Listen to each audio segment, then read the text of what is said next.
the organization itself might be better just not saying anything, because I don't think I really trust the organization to talk about the war to any real extent. While You there say has not been a say lot of, anything about the war, or yeah, just not just say like anything just be like in general? about the war, like just never speak about Ukraine.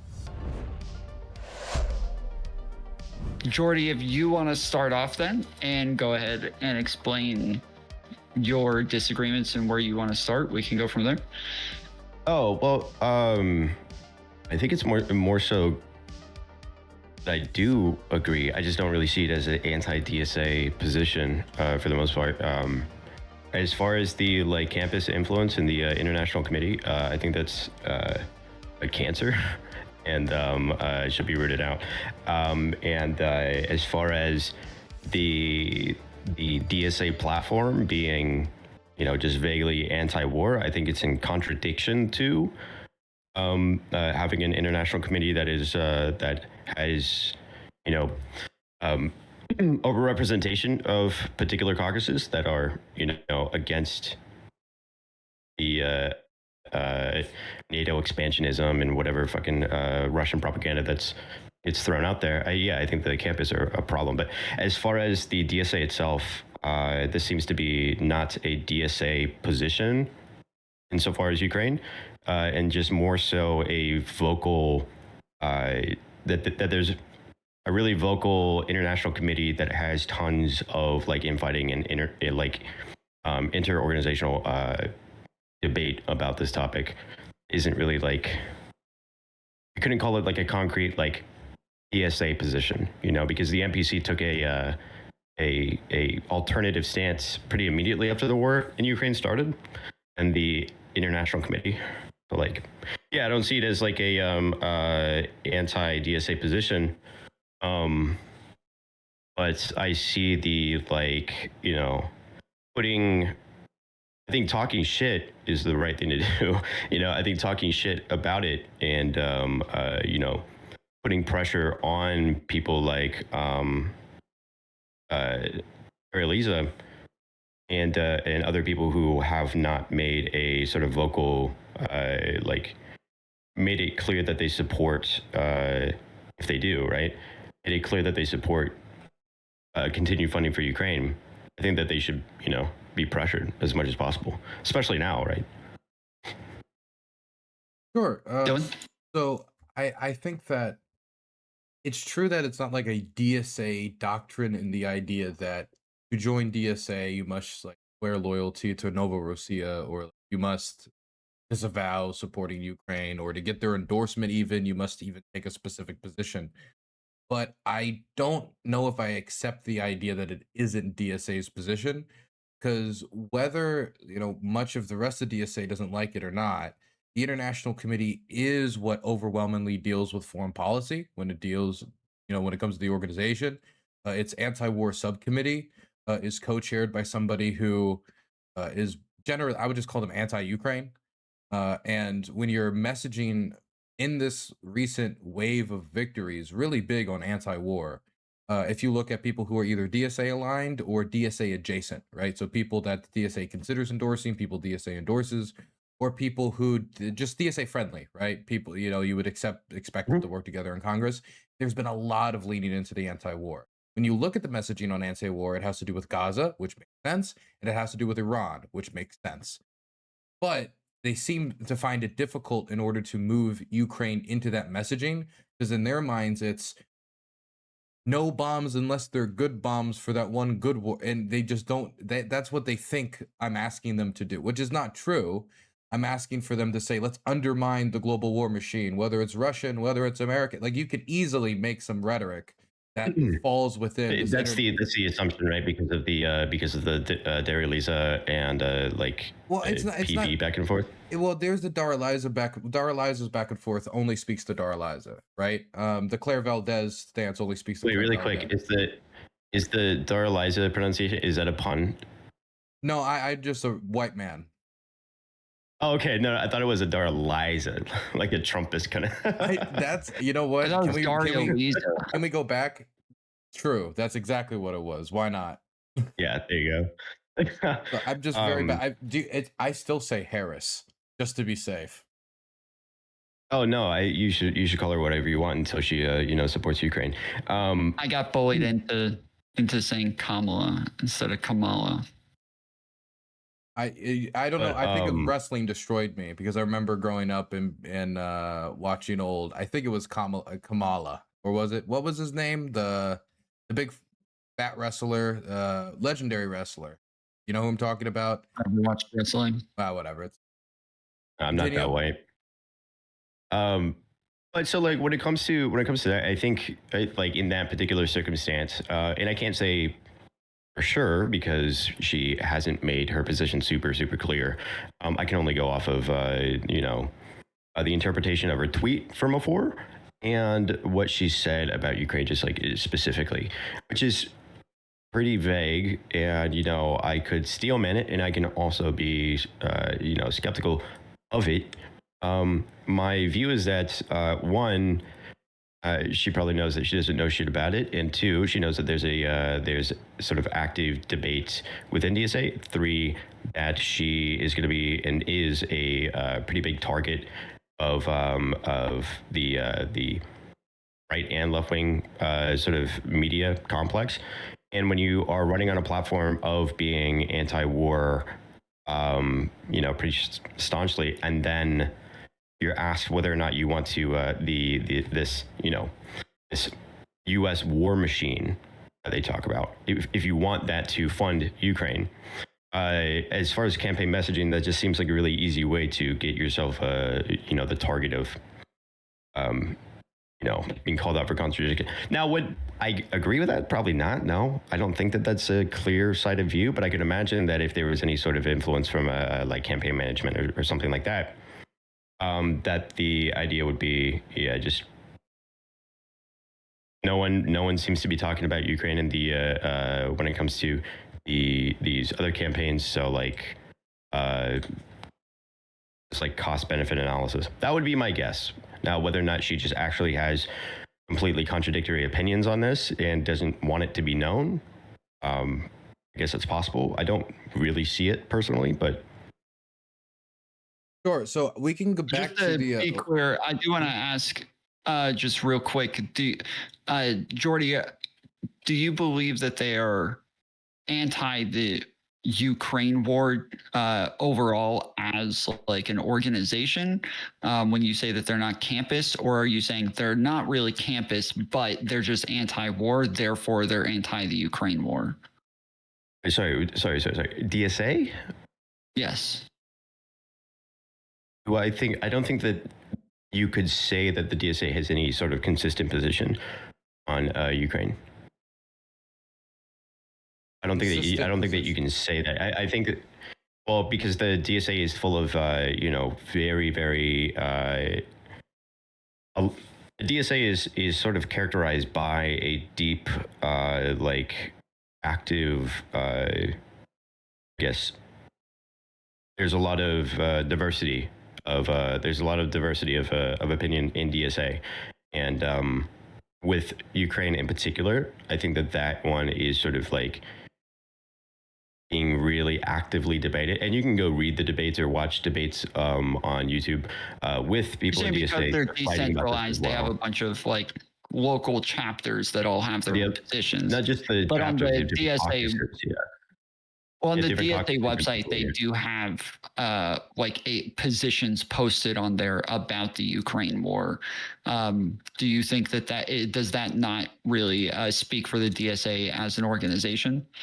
No, so the DSA as an organization is characterized by its composition, which has different chapters, different caucuses, and this active debate that's happening between between different members and caucuses and committees. And like when we look at the platform itself, like which gets updated and revised pretty constantly, especially given the fact that it's grown so much in a very, very short period of time, that like to actually literally say that the DSA has like this functional opinion or this functional opinion, it's just not really the case on things like Ukraine. You could say it maybe on capitalism. You could say it maybe on I don't know, on ICE. There's some pretty hard lines. Hmm. But when Palestine it would comes be to the war another in Ukraine, example. sadly enough, sorry? Palestine would be an example, right? Palestine. Another Yeah, hardline Palestine would issue. be an Yeah. example. Yeah.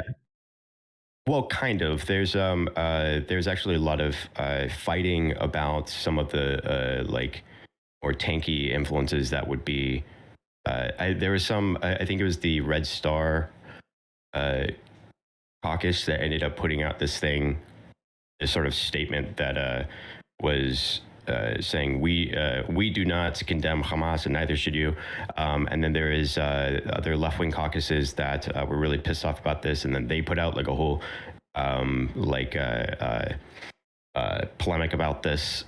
And so, yeah, when it comes to the campus influence, and when it comes to like the like tankies that are in DSA, I think that they're actively a problem. I think most people understand that they're a problem, that are not in like any of these different tanky caucuses. But I wouldn't want to like overemphasize their position. And so when you end up getting like this sort of vague position on Ukraine, you're looking at a situation where like some people who want to continue funding for Ukraine also feel like the war was ultimately started because of NATO expansionism, or some people are like obviously the more tanky influence. Some people think that it has nothing to do with NATO expansionism. It's just Russian imperialism. However, that the United States is funding Ukraine specifically for the purpose of trying to make the war last as long as possible, use it as sort of like a meat factory for U.S. imperialism and making money on Testing selling ground weapons. for weapons and such. Yeah. Yeah, exactly. Yeah. And so those are the kind of things that you'll see in the debates within DSA with these different members. Would you say that a when you lot of have it is that also about not even necessarily if it's wrong for the Ukrainians to defend itself, but should you be financing the defense companies which profit off the suffering in many other corners of the globe Yep. in order to serve as their tool of liberation? Yeah, I've talked to a lot of these people. I agree there's a debate, but that we could use that as a launching off point. Why? Because this has been going on for 5 years, 12 if you include the entirety of it. And so, I mean, if this was the first month, maybe the first 3, and there was still like vigorous debate up and down the org, okay, you're still figuring out where Ukraine is on the map. I get it. I understand. But there is no debate on Palestine outside of the idea of like, should we put the red triangle or should we not? Let's be careful about that. We should message Well, to normal people. so to be fair on the Palestine thing, there's Like a there's there's no big debate on the caucus one within state, two DSA state that says we solution. should send weapons to Israel, is there? Well, no, of course not. No. So there of are course not. certain red lines when it comes to things like that, like even air defense systems Yeah, or things that would be considered but as if we take defensive that example, weapons. That's all I don't think that that's a. like off the I table. don't think that's one to one at all. Well, I don't think that know that's it's like not a one to one-to-one one, but example. I'm saying that that's something that largely wasn't. It's not like Palestine came out of nowhere, but that was after October 7th that most of the focus, both in activist circles and in DSA, came in on Palestine policy or Palestine related policy. So that's been about like 3 years now since October, roughly 3 years since October 7th, maybe 10 months, whatever. This has been going on for 5 years, and the level of like policy discussion at DSA on Ukraine, which is the largest war on the planet and the biggest mass expulsion of like people currently happening on the planet, and the debate on this is as low level as it could possibly be. And it's still the same topics as it was day one. And so I agree that there's debate. I disagree that there's vigorous debate. When I talk to, for example, Ukrainians in DSA, elected Ukrainian Americans in DSA, or elected sympathetic people who, because they do exist, it's not like they get expelled from the party because you have a very like normie American opinion. Most Americans support Ukraine. But what they tell me is that it's still generally hostile, that they still get negative reactions, that they are, no matter how hard they try, there'll be some people that are impossible to move, and that they have to do leaps and bounds and engage in some sort of performance as if a purity test by being associated with this. oh, I swear I'm one of the good Ukrainians. Oh, I swear, you know, Yeah, yeah, I'm yeah. one of No, the I mean, I'm not some like Azov Nazi. I swear to God, I just don't want my people to be ethnically cleansed. And yeah, yeah, this yeah, this yeah, yeah, doesn't yeah. exist for other colonized or impressed upon people by empire. This there's not a test like that in like left-wing movements for Palestinians. No one's like, "Oh, you one of the pro-Hamas Palestinians? Or you one of the that doesn't exist." And so obviously these are not one-to-one issues. There's differences here. But when we're talking about outcome, if we're saying we're against what's happening in Gaza and the West Bank because ethnic cleansing is bad, people have a right to rule themselves, people have a right to have a future for themselves and be free from bombing and terror and occupation and all of the little oppressions that come with occupation that many people who have never been unoccupied wouldn't think of. Language is being forced upon you, religion being forced upon you, your freedom of expression being taken away, you not being able to go outside without having to pass military checkpoints. Like when it comes to the felt experience of Ukrainians, this war is as brutal as it could get, yet there's no emphasis to have a discussion about it. And when we talk about official DSA messaging, it is all garbage. There is no good DSA messaging on Ukraine. For example, we say like the different chapters might be good. That's true. There's a difference between New York DSA and Metro DSA. Very different I organizations. mean, like I say, even when it comes to the different chapters, like it's such different sort of animals. Where like sometimes you'll get a chapter that has like 20 members. Sometimes you'll get a chapter that has like thousands of members. It's and then even between all of those, they have like different caucuses and stuff like that. It just kind of depends on the people that are joining Is and there any organizing, and good messaging on yeah, from it's. DSA on this? Is there any good message? I mean, the NBC, as we talked about earlier, the NBC put out a completely like contradictory um, uh, uh, stance on Ukraine, like right after the war started, right? What was And that so, like, stance? obviously, I don't think that it's like I said. I agree with the idea that there's overrepresentation of by campus, that they don't have a clear enough like position because of all of this sort of background stuff. But the idea that I guess I'd be curious what the positive position. If your position right now is just um, you're not even close to a I guess as an organization having a unified stance on this, that kind of goes without saying here, right? Like if it was the case that the DSA was to put out a statement that is saying that we have this Well, it's position, not about and then even when they you have look an at the organized actual stance on it. composition of It's the that DSA and you they don't see even know that what they're like talking about. that is That's my not the problem. case, like My problem the isn't that what? they don't have organization on their stance. My problem is that they haven't even begun to really discuss the issue in earnest. 5 years in, it's still the same topics that you were hearing a What month does into that the what does that war. mean? Like discuss the what do you mean by that? Do you mean like Discuss that like an there's no outcome-based debates happening, approach. or And ever, for example, what has DSA put out in the last 2 years on Ukraine since Trump got into office?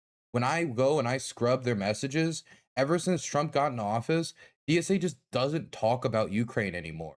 They talked about it in 2023, they talked about it in 22, they even talked about it in 24. But once Biden left office, all emphasis to either stop sending weapons to, not add fuel to the fire or like discussion, it just like ceased. And so when Trump, and this is my belief, when Trump cut off support for Ukraine, which was the policy of a lot of people at DSA, that they thought that if we didn't add fuel to the fire, the war would end, and it didn't. They didn't have an answer on what to do next, and so they merely focused on other more hot button, easier to fundraise foreign policy issues, even though Ukraine is still the bloodiest and deadliest war currently raging on the planet, where more Russians have died trying to take the Donbass than Americans died in World War II.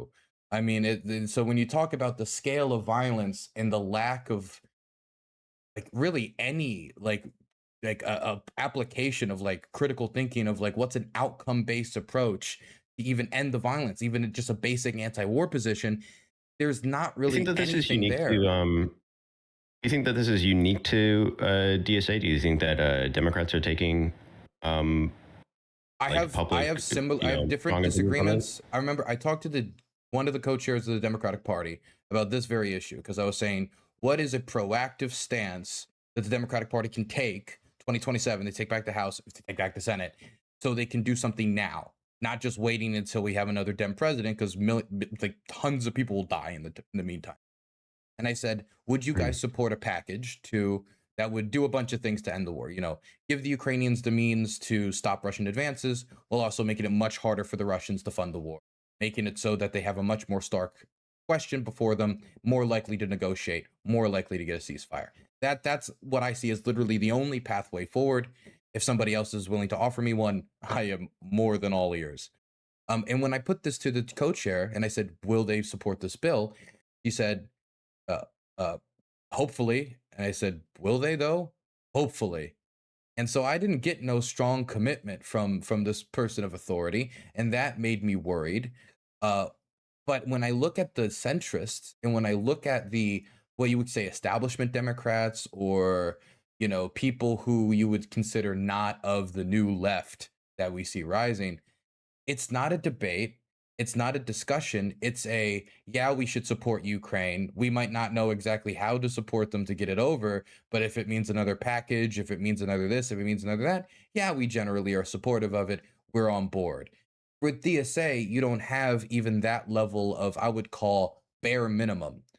So that's why I am in a position where I'm not Obama failed Ukraine, Bill Clinton failed Ukraine, like every living Democrat failed Ukraine to different extents. So it's not that I have like a particular like love for the Democratic Party's policy on Ukraine.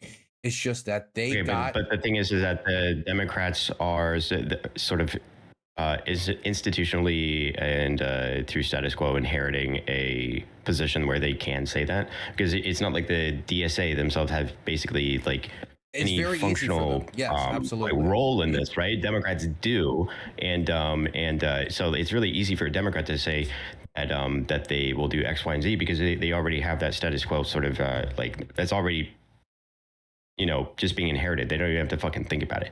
When it comes to DSA, which is, a totally different,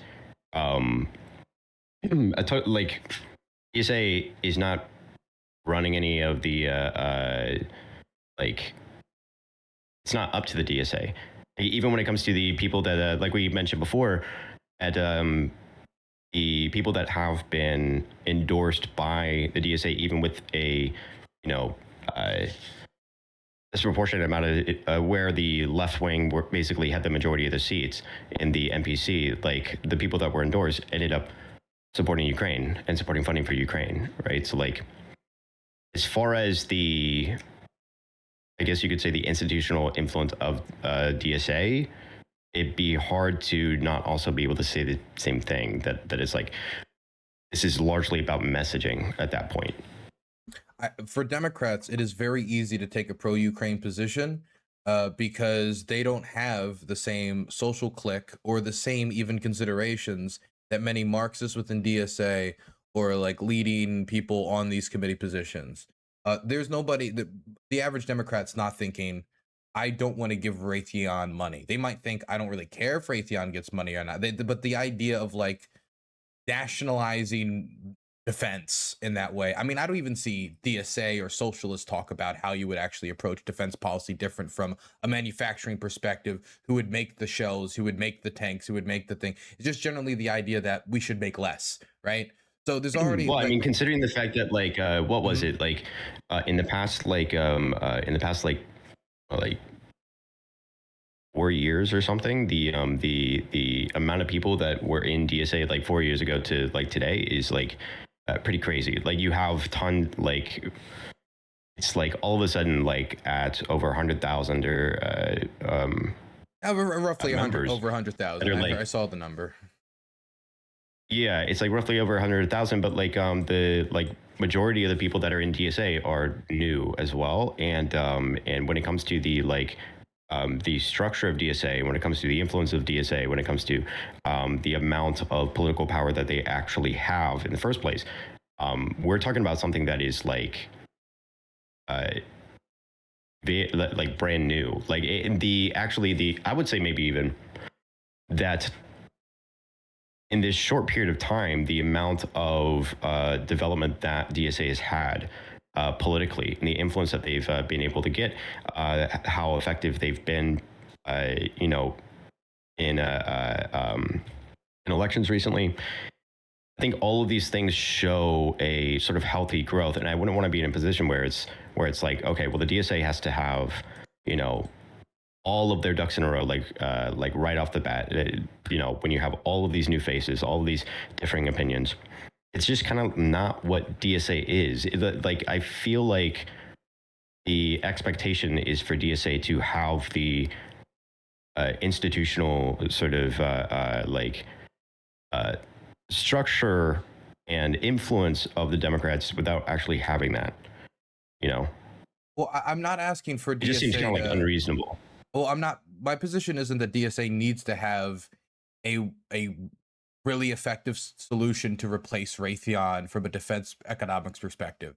That's a very complicated policy question of how you would remake a modern, non-coercive military-industrial like system that isn't like the modern American one. It's completely foreign to us as Americans, and so that's a very complicated question. I can understand that DSA would want to get maybe more than a few, like half a dozen members in Congress before they would want to have that conversation. I understand that. The war that's been going on for 5 years, that Okay, I then understand I just didn't less. understand the statement that you made about like you know, they don't even have a position on. Well, no, it's just these are things that as you build that, because if somebody, for example, says, I don't want to support Ukraine because I don't want to give Raytheon money and I don't want to give defense companies money that profit from the suffering of people and corrupt our politics. You're strengthening institutions that are corrosive to the American Republic, and as Americans, we should not stand by that. I understand where the position comes from, but you need to have an answer for what should do that instead, and also what we should do in the meantime. If you believe that water should be a public good or that railways should be nationalized, you don't, in the meantime, as people are desperately gasping for water to live, say, well, I don't want to give you the private company water. The private company shouldn't be profiting off of the basic needs of the. Yeah, there's a moral dilemma here, but you have to function. Need to make something that functions in the short term to aim for your long-term goals of changing how defense policy works. And so there's not been really a discussion about that. There hasn't been. It's since we've all been in the first stage of discussion, we haven't gotten anywhere close to these types of talks that need to happen on the left. And instead, we're in the area where we're saying to help Ukraine is to help And not even Raytheon. close for the Democrats either. Well, Yeah, of not course, even close Democrats for are even Democrats further either. away.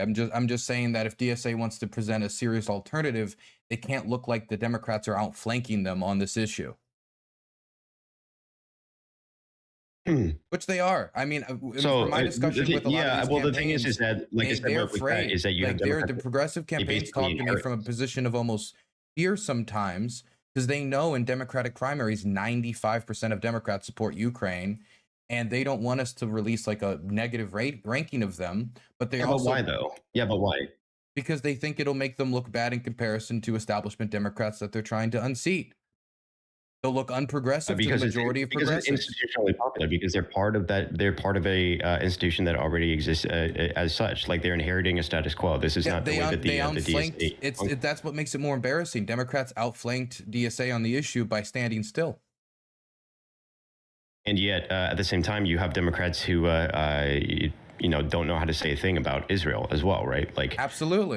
these are all characterized. Like I said, I don't disagree with the sort of frustration that people aren't, you know, I guess, developing their position on this.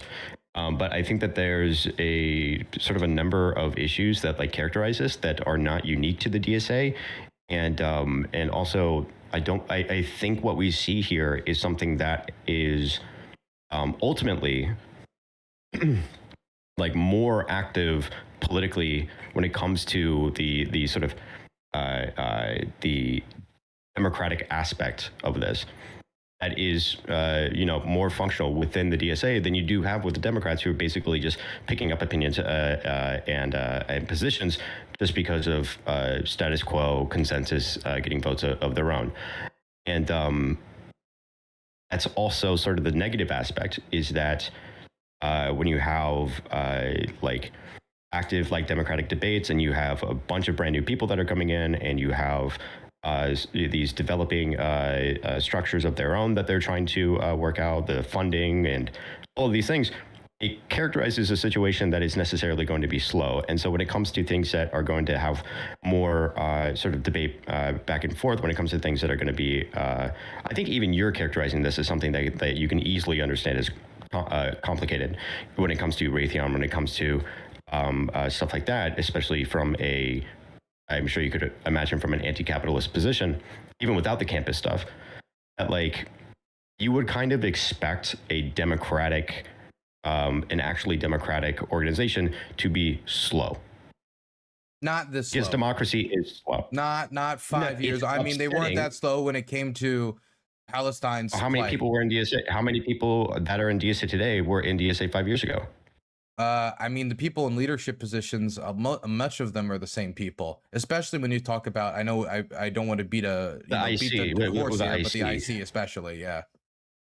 Well, with the IC, yeah. I mean, those people have been there since like 2010. I mean, we're talking about people who've been there for like over a decade, like who have established You're not going to hear me themselves defend in the the IC. You're not organization. going to hear me defend the IC. No, like I said, I completely agree that the IC is, has. Do you think it should be gotten rid of? Like they need to start a new organization, like top bottom?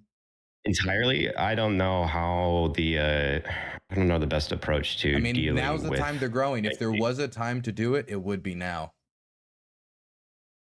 Get rid of the IC, to get rid of the IC also while you have all of this going on with Iran and Israel and stuff like that. It looked like here, I don't know if just outright removing the IC is going to be the case, is going to be like the best way forward. Do we want the IC to be the ones handling such an important set of issues? No, I don't want the people that are in the IC to be to be the leadership in the IC. How do you get rid of that problem after like a decade of entrenchment without getting rid of the IC itself? I don't know. Possibly by getting rid of it, or possibly other ways. I don't know. I don't really have I don't think I have a strong enough understanding of like the structural relationship of the IC with the NPC and the rest of DSA to say how you would deal with this problem. Okay, that's. I don't think I really have to have a position on that. Yeah. That's perfect. Wait, can I ask you a question? Why is it that?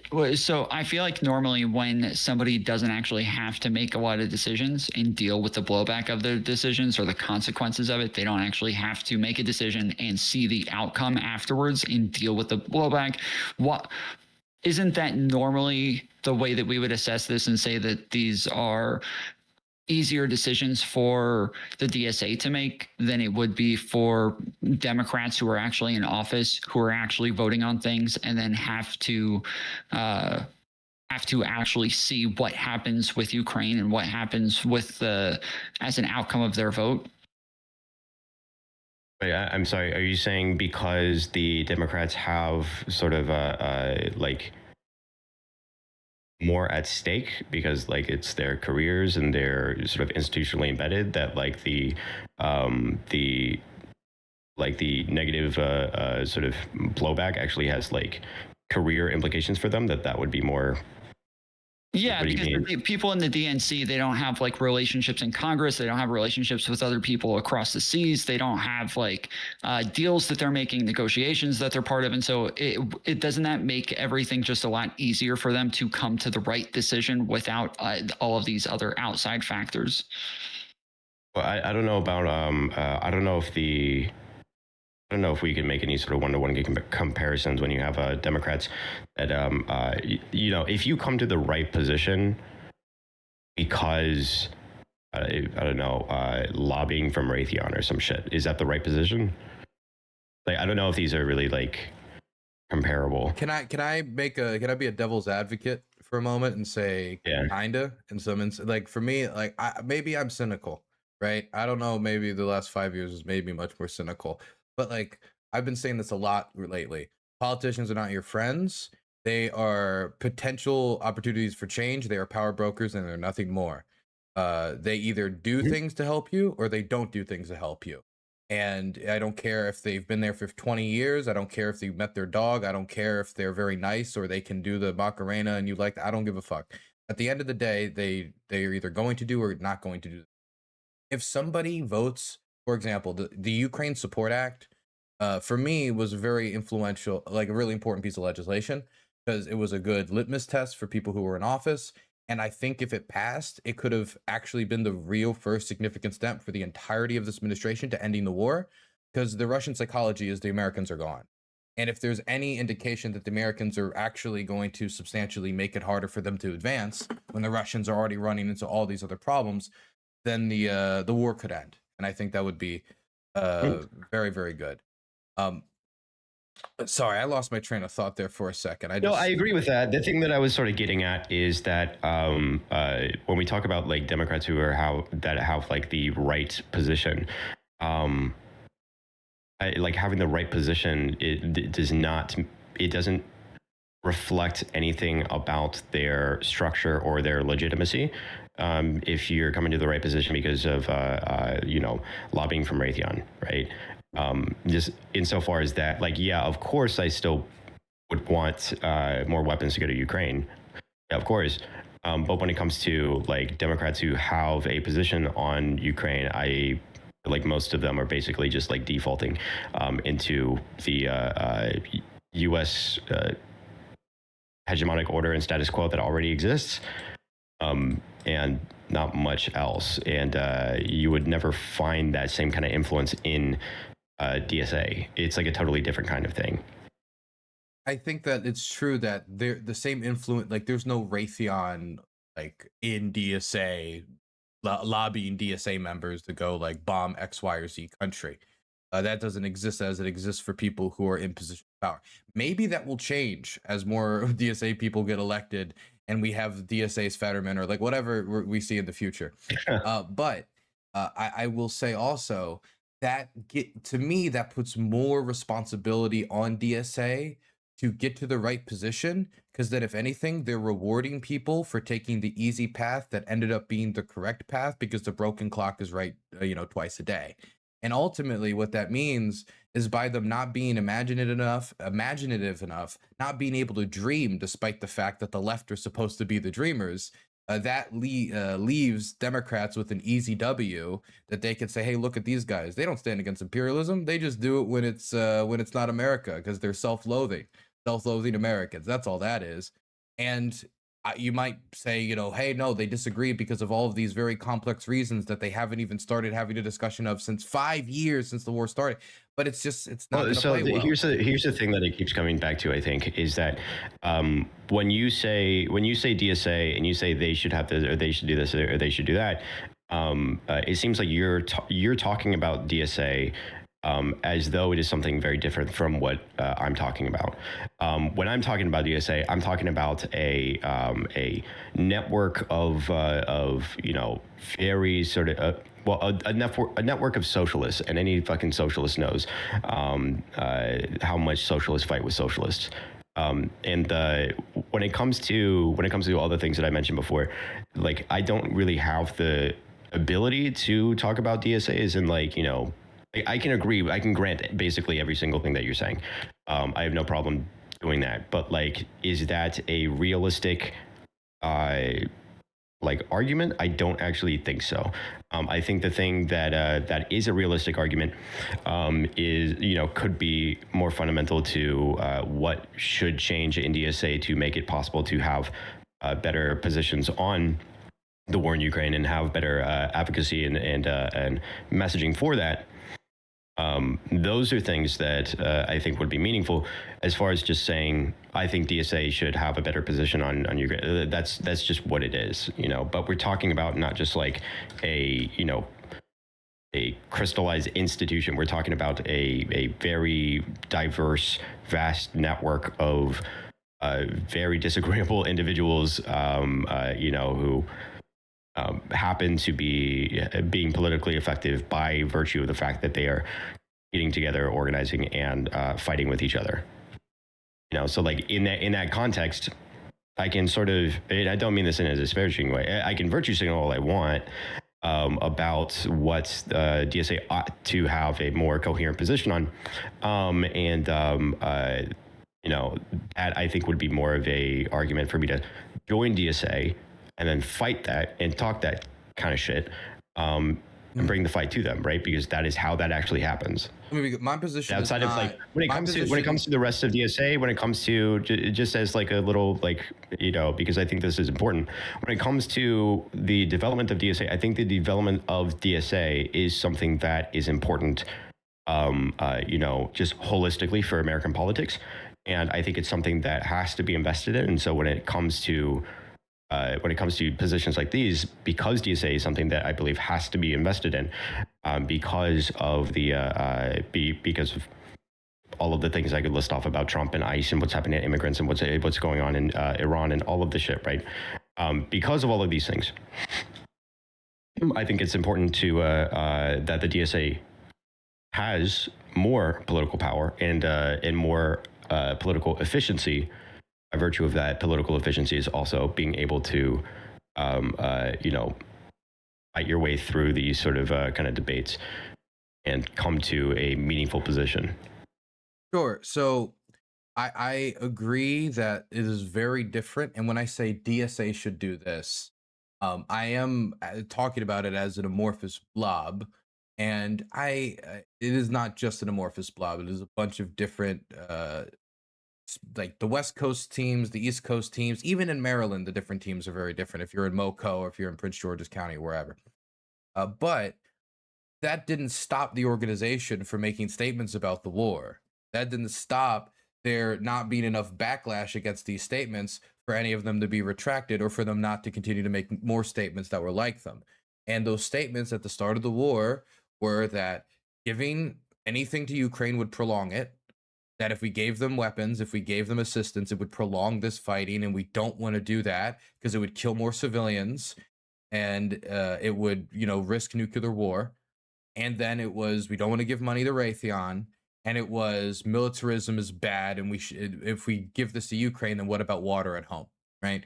These were the things that DSA took up as its flag when the Ukrainian people were being massacred after we disarmed them, where they was talking about the risks of nuclear war when we disarmed the Ukrainians from atomic bombs under the promise that this exact thing would not happen. And the rest of the world is going to look at that and say, well, maybe I need an atomic bomb so I don't end up like the Ukrainians. What is actually worse for, long-term nuclear Armageddon for our children, and not just our immediate safety, but for the future? And these are just, to me, it's not just that none of these things deserve a discussion. I'm not saying that. I'm saying that these were the focuses. At this moment of absolute mass terror where we set the Ukrainians up to be butchered by disarming them, the answer was disarm them harder, which is not a good answer. And they haven't had any other answer since. And when we finally did disarm them harder, they just stopped talking. They just stopped putting out statements about it as an amorphous blob. And I agree, that doesn't mean everybody at MoCo DSA or the real fascists of the organization, North Star DSA, or I don't know, like whoever you would imagine. But it's still a show that the rest of the country sees. When people come to me and I'm like, what do you think DSA is? Because I ask people this. What do you think DSA's position on Ukraine is? Oh, they don't like them. And why? Because I saw this thing they put out. I saw DSA put it out. It wasn't DSA New York. It wasn't DSA Metro. It wasn't DSA. It was DSA, logo of like the main DSA organization. Granted, I bet if you were to ask the same question to random Americans, they would say the opposite, though. Not to say that it's not speaking about people who care about Ukraine. Speaking to those who care about this issue, the random person would be like, what's that abbreviation? I don't exactly know yet. But DSA is growing, but it hasn't grown that fast. So I think that it's one thing if it was just at the start of the war they said nothing, and it's been like that the whole time, and it was the sort of infighting silence and I would not be happy about it, but it would not be as bad as saying something like that and then generally saying nothing once that proved to not work, which seemed to, I mean, like at the moment, like how different is DSA's position from Trump's when it comes to an outcome-based perspective on Ukraine? It's not like when it comes to maybe the mineral deal, I would say is probably the biggest difference. It's a clear example of, colonial, like economic exploitation, economic exploitation. At the end of the day, though, like it's still the same answer, which or lack of answer. Well, what for we both of heard them. from Hassan yesterday, Hassan put out that clip saying, like, well, people are dying. All that matters is that we stop the war. We just want peace. That's all that matters at the end of the day. So people should just stop. And that is exactly like what I heard from MAGA and what I heard from Trump the entire time. Is just we just want peace. So that's better. Well, I mean, I feel like this is not really like a like, I agree with the sentiment, but I don't think that this is like a meaningful argument when you have Trump's never had a meaningful position on Ukraine at all. And he's DSA? had, you know, Trump has never DSA had ever had a meaningful position on Ukraine either? No, but I'm characterizing why that is, because we're comparing like apples to oranges is what I'm saying. The reason why is going to be different here. And the reason why Trump doesn't have a meaningful position is very, very different than the reason why Democrats seem to have a meaningful position. But even then, I think that the Democrats are basically inheriting this. And but I think interesting sort of something similar to this that you see with the Democrats, because I would probably say something similar when it comes to Democrats and immigration, is that when you had, but you know, the Democrats are also, they have institutional power and they have political power, and they can actually act on these things. It's not just messaging that they put out, but when they're trying to get votes and they're trying to get people into positions of political power, they will try to meet the MAGA politics in the middle, and they'll start talking about wanting to have strong borders, and they want to like, you know, what was it the Biden administration, like near the end of their administration, they were wanting to fund they wanted to fund the border wall, and they wanted to have like all of these different ways to strengthen the border and stuff like that. So just because they wanted to be able to play off of it on the election, and not because of any sort of like actual political interest in the matter, they just defaulted to some positions because they felt like it was politically effective to do so. You mean the James Langford plan? Was like, what's that? The James Langford plan. The Langford bill. What were the difference between those two things that you just mentioned? You said not for any political reasons, but because they wanted political efficiency. What were the? No, because they wanted to be able to play off of it in the election with Trump, so that they're not seen as being like this is my interpretation at least, is that they didn't want to be seen as like you know, the Biden open border and yeah. It was Well, also like, because Ukraine aid was would you, held like- hostage, and the Republicans said that they wouldn't pass any aid to Ukraine unless they dealt with the real invasion, the southern invasion. Yeah. And then the Democrats said, okay, yeah, look, we're going to deal with it. Basically, we're going to be dealing with the southern invasion. Now can we get the money for Ukraine? It's like, this is the kind of games that you're playing here. So like the things that characterizes these decisions. Wait, but wasn't the like, money for Ukraine in the Langford bill demanded by Mitch McConnell and the Republicans in the Senate? That wasn't a Democrat demand. That was a Republican. The Ukraine aid section of it. It was Trump. They were gonna pass the Ukraine aid bill, and they were all on board. And then the idea came from Trump that, you know, maybe this is not the best idea to just let the Democrats go forward. Yeah, with but this. that was Mitch McConnell that was pushing for the Ukraine aid to be part of the Langford bill in the Senate. Mitch McConnell and the Senate Republican senators were the ones who asked as far for as it. I remember, it was that we're going to hold the Ukraine aid hostage until you give us border, contribution, border contribution. And then when they did that, Okay, I know this is like a separate thing. In any case, this is what characterizes this is the kind of dynamic that characterizes the positions that the Democrats and Republicans take, right? Is these kind of games, and so when we're talking about statements that come from Democrats, and when we're talking about positions that come from Democrats, more often than not, it's about this sort of like electoral process. It's about gathering votes, and it's about reading polling data to see what people already believe or what people would vote for, and then taking that position. So it's like, yeah, when you have an institution that is actually like organized around trying to be as popular as possible, and if the popular position is something that is or not even just like the popular position, just like what can get votes, right? Like the popular position is not something that is like affirmative. It's always something that's sort of like like logistical, right? When you have that logistical way of taking positions for these for getting into office, or you're maintaining your career, or whatever, this is a totally different kind of situation than having a bunch of people that, you know, there's tons of people in DSA that that don't even want to. So I'm asking, have what is the elections, you opposite know, side that of don't that? even Though? want to do this game of electoralism, right? And what is the reason for these for the debates and the argument? The reason for the debates and the arguments inside DSA is in any case about being politically like not just effective but like correct, and like a long, like they're utopians, they're fucking revolutionaries. But I'm They're asking, fucking what is the opposite anti-capitalist and shit, right? what is the opposite side of the, like you were saying, they're doing it for votes? I'm asking, what is the antithetical to that? What is the other side that you're asking for besides electoral electability? Well, because when you have, if you're talking about DSA and you're talking about people that, you know, they want to sort of be able to get votes, they want to play that game of the electoralism so then they can get people in their power.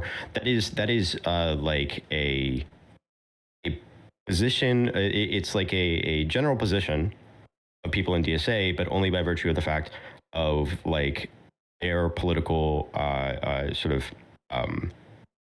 their political project, not in terms of a career, not in terms of lobbying, not in terms of maintaining a career that isn't there. But even that is like, that's not even like the like, how do I put this? The way that the DSA is organized is not one of maintaining institutional power that they don't have. And it is one that is organized around trying to figure out, like trying to basically deconstruct the entire political establishment. You know, like this is a totally sort of like different beast here. By getting elected, right? Some of them don't even want electeds. Some of them don't even believe in electoralism at all. Some of them are, you know, would want to sort of excise electeds. There's you know, but these are people that are trying to think in this sort of like long-term view of like, okay, not only the political establishment of the United States, but the order of the capitalist market economy and imperialism, all of that. Like, how do you construct a vision of being able to dismantle these sort of institutions? When that is the political basis of the DSA, that gets complicated really, really quickly. And the motivations for the positions that people have, it's going to be weighted against that. Like, even if you are arguing in favor of you know, softening positions over here because you want people to be able to get elected, it's because of the fact that they want to be effective on this much larger political project that is much more theoretical, ideological, etc. Like, does that make sense? Do you understand what I'm trying to get at here? Is that like, I think so. The reason when you mentioned that, what I think of is the fact that they got rid of I think it's called the Hammond rule in the DSA, which was initially, we talked about this a little bit yesterday, but the fact that they had a rule that was that they weren't going to have like more extreme tankies and communist and authoritarian people part of the DSA. And it was literally a rule that if they found out that people were any of those things, that they would kick them out. And they got rid of that rule I think it was about 5 years ago, and now it's been becoming more and more popular. But the entire idea behind the DSA and what Hammond was building was that they wanted people who were electorally viable, who would be able to work with Democrats and work within the Democrat Party and start to take over that party. But I agree that yes, there are more people in there who don't even believe in elections. well, I mean, if you're trying to build a if you're trying to build an organization that is you know, democratic, that just seems like a pretty anti-democratic kind of rule, doesn't it? I mean, I don't think they would allow Republicans in or like MAGA, but Could there Well, be I mean, like a fascist if caucus? like if like the if the main like organizing principle of DSA is that you're a democratic socialist, yeah, it not being a democratic socialist might be the thing there. But to say that, and listen, but if it were up to me, yeah, get these fucking tankies out of there. Yeah, whatever. But I would imagine that this is it's not going to be viewed as like the most democratic sort of position to take, right? To say that like, oh, this is a socialist organization, but not these socialists, right? Obviously, if you had someone saying that they're a fucking national socialist or something, they would be fucking jumped or something. But like, yeah. Sure. I mean, the last thing I'll say, and Dylan, I'll let you go, is that from my understanding, being a democratic socialist is a specific thing.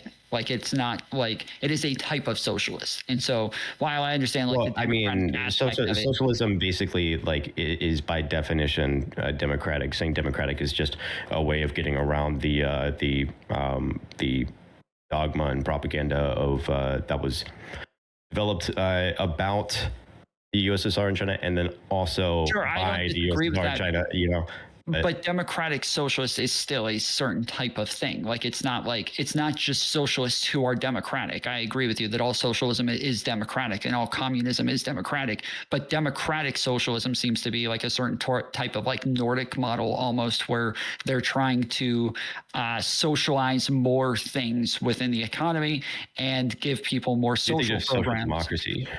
social democracy versus democratic socialism. No, that's a sock down. Yeah, I'm trying. I'm So I mean, just to sock like them and demystify it a sock. little bit. From talking to a Kano boy, that's the way that he explained it to me, and then going through like the Wikipedia on this. No, I don't like, their really website. find personally. I don't find an issue with that. I know that some socialists would, but like for me, socialism is a very vague term, as is capitalism, and it just sort of agree. defers to the disproportionate amount of power. Is it with the you know socius? Is it with the people, or is it with private entities? And so capitalism is about the rule of private entities insofar as the market arrangement, and then socialism has to do with more social control in the market arrangement. And so by that virtue, when you have when you're nationalizing industries and you have some sort of a democratic process here, then it is more socialist. You know, that's just, I have no problem with people saying that, like, I don't know, that like I The don't know, more that things the roads are government does, socialist the more or whatever the socialism. fuck. Like, yeah, whatever. Like to me, it's about the distribution of power, basically. Dylan. Sure, I don't want to just keep going down this same rabbit hole here, but I heard a lot about these are people who are trying to build a wider, like a deeper down the road mission, like a down the road type of dream or utopia. And so they're working like in an entirely different framework. And I agree that again, the left are dreamers. That's the one of the main things that I They're would building say from the with bottom up, I guess I would say. I wouldn't say that, like, I would just use the term utopian lightly, because I think they are oriented towards like you know, effective okay, politics. Is just a disagreement but they of want to that. build something new. They want to build something effective, new, and from Yeah. the ground. And okay, that's great. Effective, new, looking towards a different system. These are all fantastic. But everything I've seen when it comes to this specific war that I know has been unbelievably unimaginative, and it hasn't been very effective. And they haven't really pushed in any direction besides the wrong one. And when they're doing the best is when they're doing nothing, because they're not saying anything, and they're not like being like some people. I think when it comes to the war in Ukraine, as much as I want awareness, as much as that helps to be a thing, like some people are better just not speaking about it. And I've kind of gotten to the position where until DSA has finishes this discussion or gets something somewhere closer, or at least make progress in this internal discussion, it's probably best that the organization itself, not the candidates, of course, the candidates have to have a position, you're running for office, but the organization itself might be better just not saying anything, because I don't think I really trust the organization to talk about the war to any real extent. While Is it there's not been a say lot of anything about the war, or yeah, just not just say like anything just be like in general? about the war, like just never speak about Ukraine would be probably my main advice to the organization, because I don't think that they have really the experience or the knowledge or even an idea how to engage with it. And if they haven't gotten it 5 years in, I don't know if they're really going to get it. I'm just not quite sure what that means. And, again, like I hate to be nitpicky, I don't know what the they is in this They situation. is the organization Democratic Socialists of America. It has Yeah, like chairs, co-chairs. It has that. They, as a group, on their website, if you go to it, they put out statements where they talk about what should be done, and what should be done is either nothing or going back on the very little bit of positive action the United States has taken. So Yeah, when I so wait, I thought the issue that you had with Daria Lisa is that she didn't take a position. So you're saying that Yeah, no, my standard for an organization like DSA, which I've lost all hope in, and a candidate that's running for office and therefore is going to have a final vote on these, those are two different things. so when it comes to DSA, so like outside of Well, because I don't think DSA could say anything intelligent about Ukraine, so I think they should say nothing at all. When it comes to somebody who has a vote when they get into office, like Doc, she she has a vote, so she has to say something because she will have an impact whether I like it or not directly by the well, I don't by know the if there's I factor of don't her know if vote. there's a I don't know if there's a standard that you could say this about Democrats, about Republicans, about basically fucking like any like political institution whatsoever. I don't think it's something that organizations can say anything coherent about. Like Well, I agree that there's other organizations it just doesn't seem like a meaningful sort of thing. It just seems kind of like a it's not shaking your meaningful to fist say at that the the sky. organization. Well, I think it's meaningful to say that an organization is so devoid of knowledge and like policy, anything on policy, any idea about policy, that it's better that they just don't talk about an issue entirely. I mean, it's not just that isn't. I mean, I guess for Republicans that would be trans issues. I don't know. Like there's a bunch of. I have no idea what it means to say that the like DSA does not have knowledge. Like that is just that just doesn't make any sense to me. They have people Like I said, that because it have seems like you're knowledge, talking about and DSA as and though their DSA knowledge is builds like up to statements and policies and advice that they give to candidates. Resource like there are the people of DSA in leadership positions make up the institutional knowledge. Like institutions are just people with a bunch of paperwork. Yeah, exactly. Well, exactly right. And then when you have a institution that is that like is very divided on a issue, like yes, I would say I guess that if they're super divided on an issue, it doesn't make sense to put out any sort of messaging that is going to be sort of not representative of the institution itself. But then when we talk about the institution itself and whether or not like it has the ability to even like do that, it's like yeah, whoever's putting out messaging that is taking a firm stance on something that there is no firm stance on within the organization, yeah, that's probably not a good idea. Like outside of that, like I don't know what else it would mean. Are you saying that like it's not a good idea, but that doesn't mean that they're not going to do it anyways? Like if we say that like DSA should not put out messaging at all. If there is like active conflict about about the war in Ukraine, for example, that they shouldn't say anything at all because there isn't a consensus. They shouldn't make any claims about anything that doesn't have consensus. Then it's like, okay, sure. And then, but you still end up in a position where you have the DSA platform that mentions Israel and says that they're anti-war and stuff like that, but it doesn't include Ukraine. And it's like, well, Yeah, it is. Okay, so It is better to have a. it's not even really that we don't want them to just not say anything. We want them to actually. Hold on, Dylan. Let him finish real quick. It's not that we want them to not say anything. We want them to actually come to a correct position. And when it comes to the messaging, then that's the messaging. It's not even effective to be able to put out messaging that you don't have an actual consensus on. Because even if you did, and even if you put out good pro-Ukraine messaging, but you don't have that institutional consensus within the organization, then that's going to actually make you less effective politically as an organization. So like the thing that actually matters is sort of getting to a resolution on this issue and getting consensus within DSA, which then takes fighting, and that people need to be fighting And that's exactly what people need to be doing. But outside of this, I think the thing that sort of characterizes a lot of the sort of confusion here is that is this something that should be invested in general?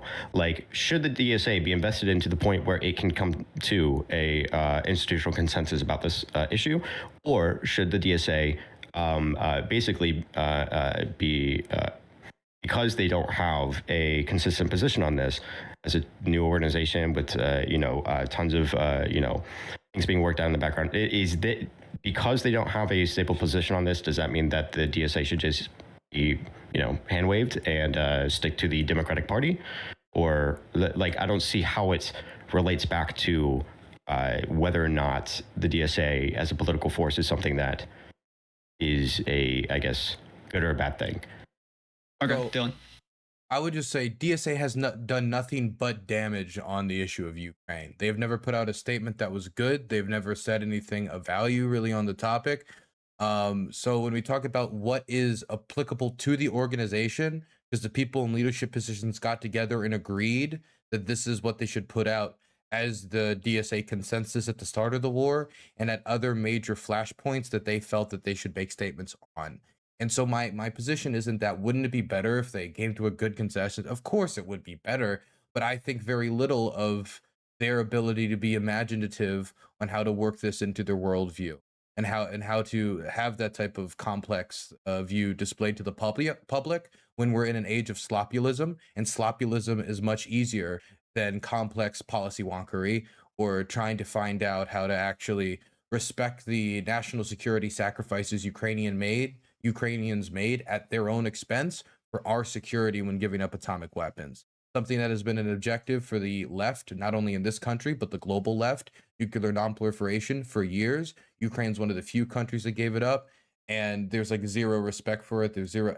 So it's not that I don't expect DSA to have debate. It's just if they're going to have shit debate and then put out shit press, it's better to not put out anything at all. Of course, it would be better if they said something good. It's just after 5 years, I don't have very high hopes and expectations. My position is not that people shouldn't join DSA or I'm very ambivalent now. Like my politics has gotten more cynical towards organizations like DSA since I've over the last 5 years quite a lot. But if people want to go change it, that's good. It's just where it stands now, I expect very little of it. So you're saying that you're generally jaded, but that you don't have any opinions on like the, I guess, the political structural internal U.S. politics of it. It's just the you're upset about the inconsistencies on the Ukraine issue. Well, yeah, I am upset that an organization that claims to be anti-war doesn't know how to deal with the largest, bloodiest war on the planet. That America was definitely involved in the processes that eventually led to it, and they don't even deny that. They just say that the best thing we should do is basically drop it like hotcakes when we talk about the statements that they've put out as an organization. And so, since they've done so much, I think, damage to their own just internal logical consistency, it'd be better for them to shut up or fix it. I don't think they're going to fix it, so it'd be better for them to shut up and wait for hopefully new membership and new people who come in. What do you mean by that? Like, what characterizes the you don't think that they're going to fix it thing? Just real quick, Dylan, if you're saying that you don't think that they should put anything out because you don't agree with their positions or you don't think that they're good positions, but Jordy, aren't you also saying that you don't think that they should be putting anything out unless there is a consensus within the organization? Yeah, basically, yeah, and that's sort of the thing. So I mean, you both kind of disagree they should shut the fuck up, then, right? Well, the thing that characterizes it is different here, because it seems like Dylan, it basically has Dylan. It seems like Dylan is saying, that is just admitting that he's jaded and resentful about DSA, and so therefore, that's just it. He's just, Okay, I don't trust you guys. I'm done. Whereas I'm trying to actually talk about like the politics behind it, what characterizes the development of DSA, what characterizes the democratic aspects of this, and you know, whether or not that's something that should be invested in politically. That seems like that is not really a consideration because it seems Dylan's kind of like throwing his hands up about it. If and you then when it think comes that to they shouldn't be putting out statements without some sort of consensus, and they're consistently putting out statements anyways as an organization, well, the thing is dynamics that lose the thing faith is, in their ability to put out statements. well, when it comes to the like the NPC, and if the NPC is putting out statements, then that is something that should be representative of like what people actually believe generally within DSA. You know, on some level of like soft consensus. And then when it comes to the IC, and when it comes to other committees, it's like, well, I mean, technically, other committees are going to be able to say whatever they want, and I don't think that they should be able to. I think that there should be something done about the disproportionate influence of members in the IC. How that gets done, I'm not exactly, you know, sure what the best way forward for that is. But like the thing is that I would rather approach DSA as a, you know, by in the context of what it is, not what it looks like. Dylan, It seems like do you Dylan wants to disagree go with about it in the what context he's of what saying it here? looks like, not what it is. Well, I think it looks like limp-wristed on Ukraine because that's what generally as an organization it is. Even for the people who have better positions, most of them, they don't care about it enough to really like start a fight over it in the organization or do the good work to actually. There are a few people, but But how do we know this?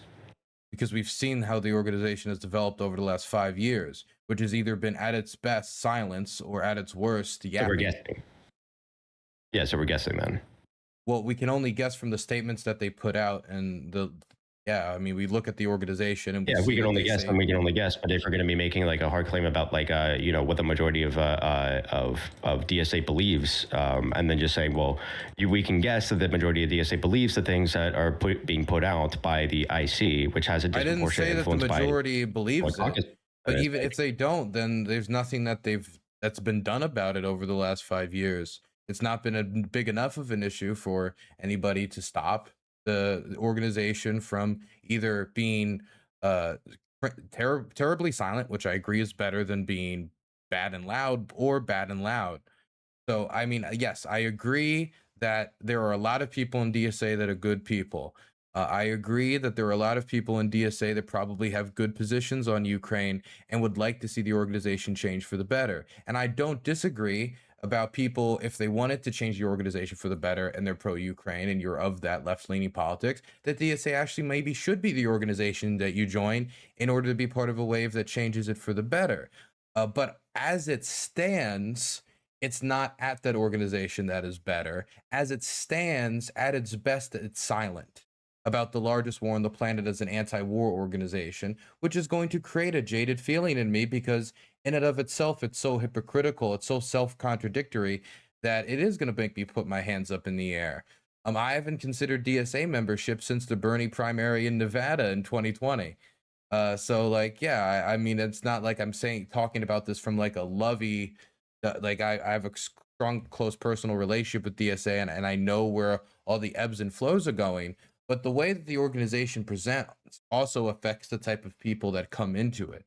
And when I talk to people who are progressively involved, pro-Ukraine, or like involved in what's going on over here, DSA is not an organization they talk about joining. DSA is not an organization that they really, if anything, like I'll sometime once in a while hear Progressive Victory if I hear anything, or I'll hear like some other like rinky-dink socialist group I've never heard of.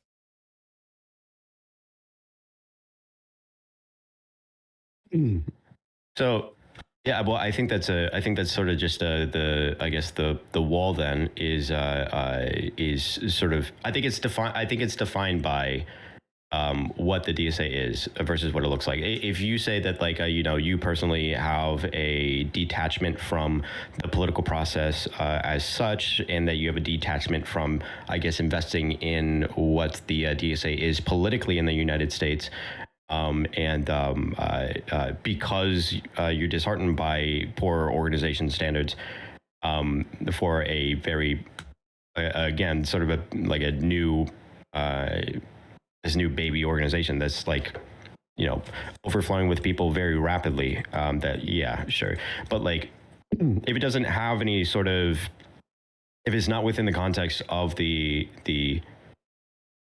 political system itself and the democratic system in the United States, and it's sort of is that it's just like, this gesture, and that's it. And so, like, because when I watched your stream from the other day, and you were sort of ranting about the weakness of people like Daraliza to now I'm using your word, but Weakness and cowardice, Daraliza. I believe it was weakness and cowardice. Yeah, the weakness and cowardice, and that it's some pussy shit to try and have these positions of being anti-war, and the like the largest like war in history is happening, and there's all of these innocent people that are dying. There's ethnic cleansing.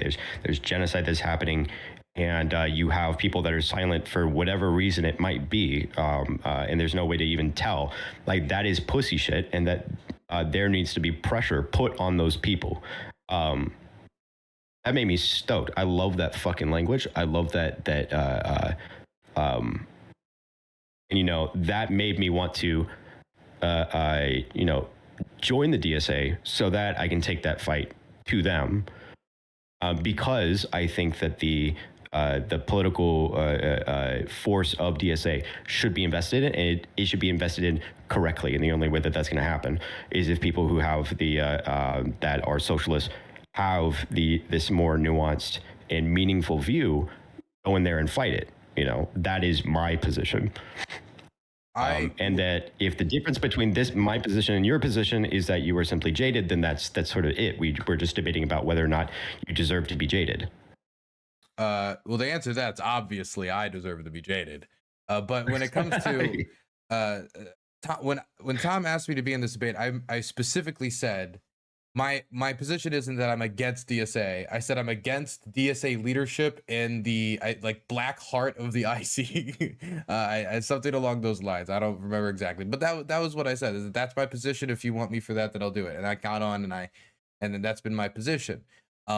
It's hard for me personally, in my position, to join an organization that doesn't have a clear position on, right? Like, just for myself, like, selfishly to some degree, right? Outside of like just any. No, well, I get it. Like, you're there, like, Yeah, you see it. Like, you don't get to, you don't get to have the luxury of not seeing it. What gets me is when you say like baby organization. I agree that they're a young organization, and like socialism in the United States, in the way it's being made now, this is different. We haven't had anything like this since Debs, and Debs has been gone for a bit. So I understand that there's going to be bumpiness, there's going to be disagreement about everything from foreign policy to rent control to like all these different stuff. I agree with that. But it's one thing for it to be young and accepting that, and another thing to miss the moment. And this is a really important moment. This moment right now, we don't know. Like, it could be in 4 years that the answer is not DSA. The answer is some new group. The answer is some new idea, because they missed the moment. Like, it's not like necessarily that political movements are made just by hard work. Political movements' hard work can be stolen under them by the waves of history.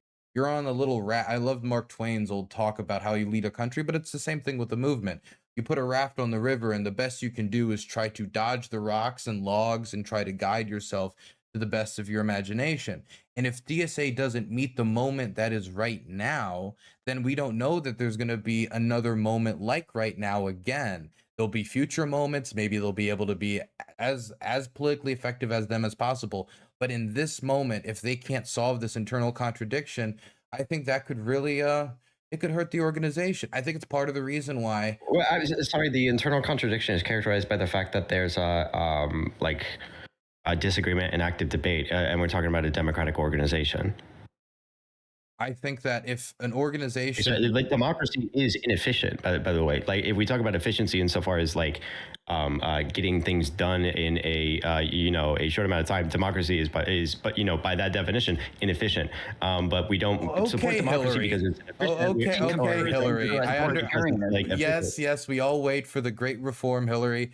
But also, some things are crises. This is just Like what democracy is. War This is a is what we crisis, accept. and this has been going on for 5 years. And yeah, they can be slow. They don't need to be decrepit.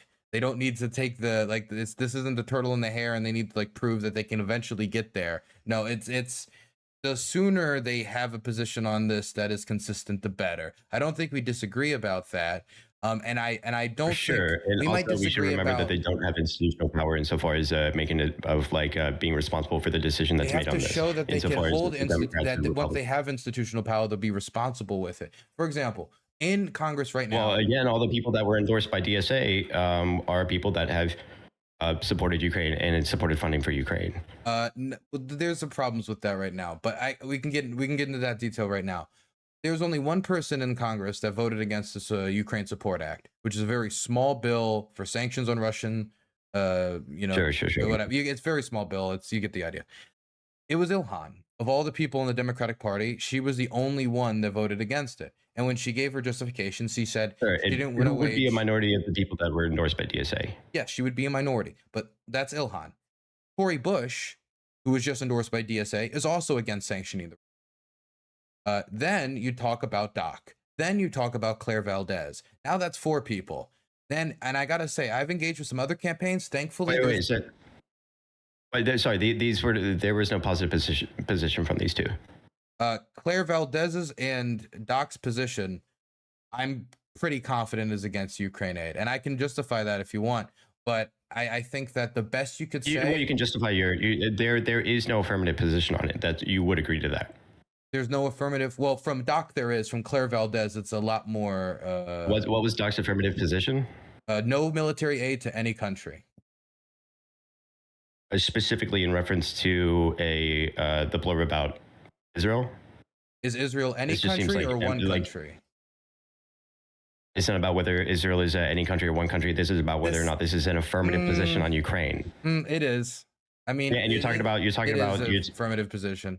I mean, look, let's. We can read it if you want to, and we can talk about whether or not this reads as an affirmative. I'm like, these aren't my friends. So I like she says no country should get military aid, and then she goes into a spiel about Israel as an example as to why we shouldn't give military aid. Now, Israel might have been the main country that motivated that position, but in February she changed the website. And February is also the same time when Mondami, Bernie, like all these other big campaigns are engaging to get that endorsement. Let's take a look at what it was then. But we can read the if whole we want to thing. say that she changed but it, let me let's ask you, why she changed it. Well, let me ask you, if she changed it, she didn't change it to be nicer to Israel. But why would it? Why would she change it? What's your point? If she's changed it from military aid to any country, and then the new version only really talks about Israel aid, the reason it would be changed is because somebody read military aid to any country and probably said, what do you mean any country? Somebody probably at some point So then why wouldn't the read be that it would? Why wouldn't the read be that it was that it was imprecise and ineffective?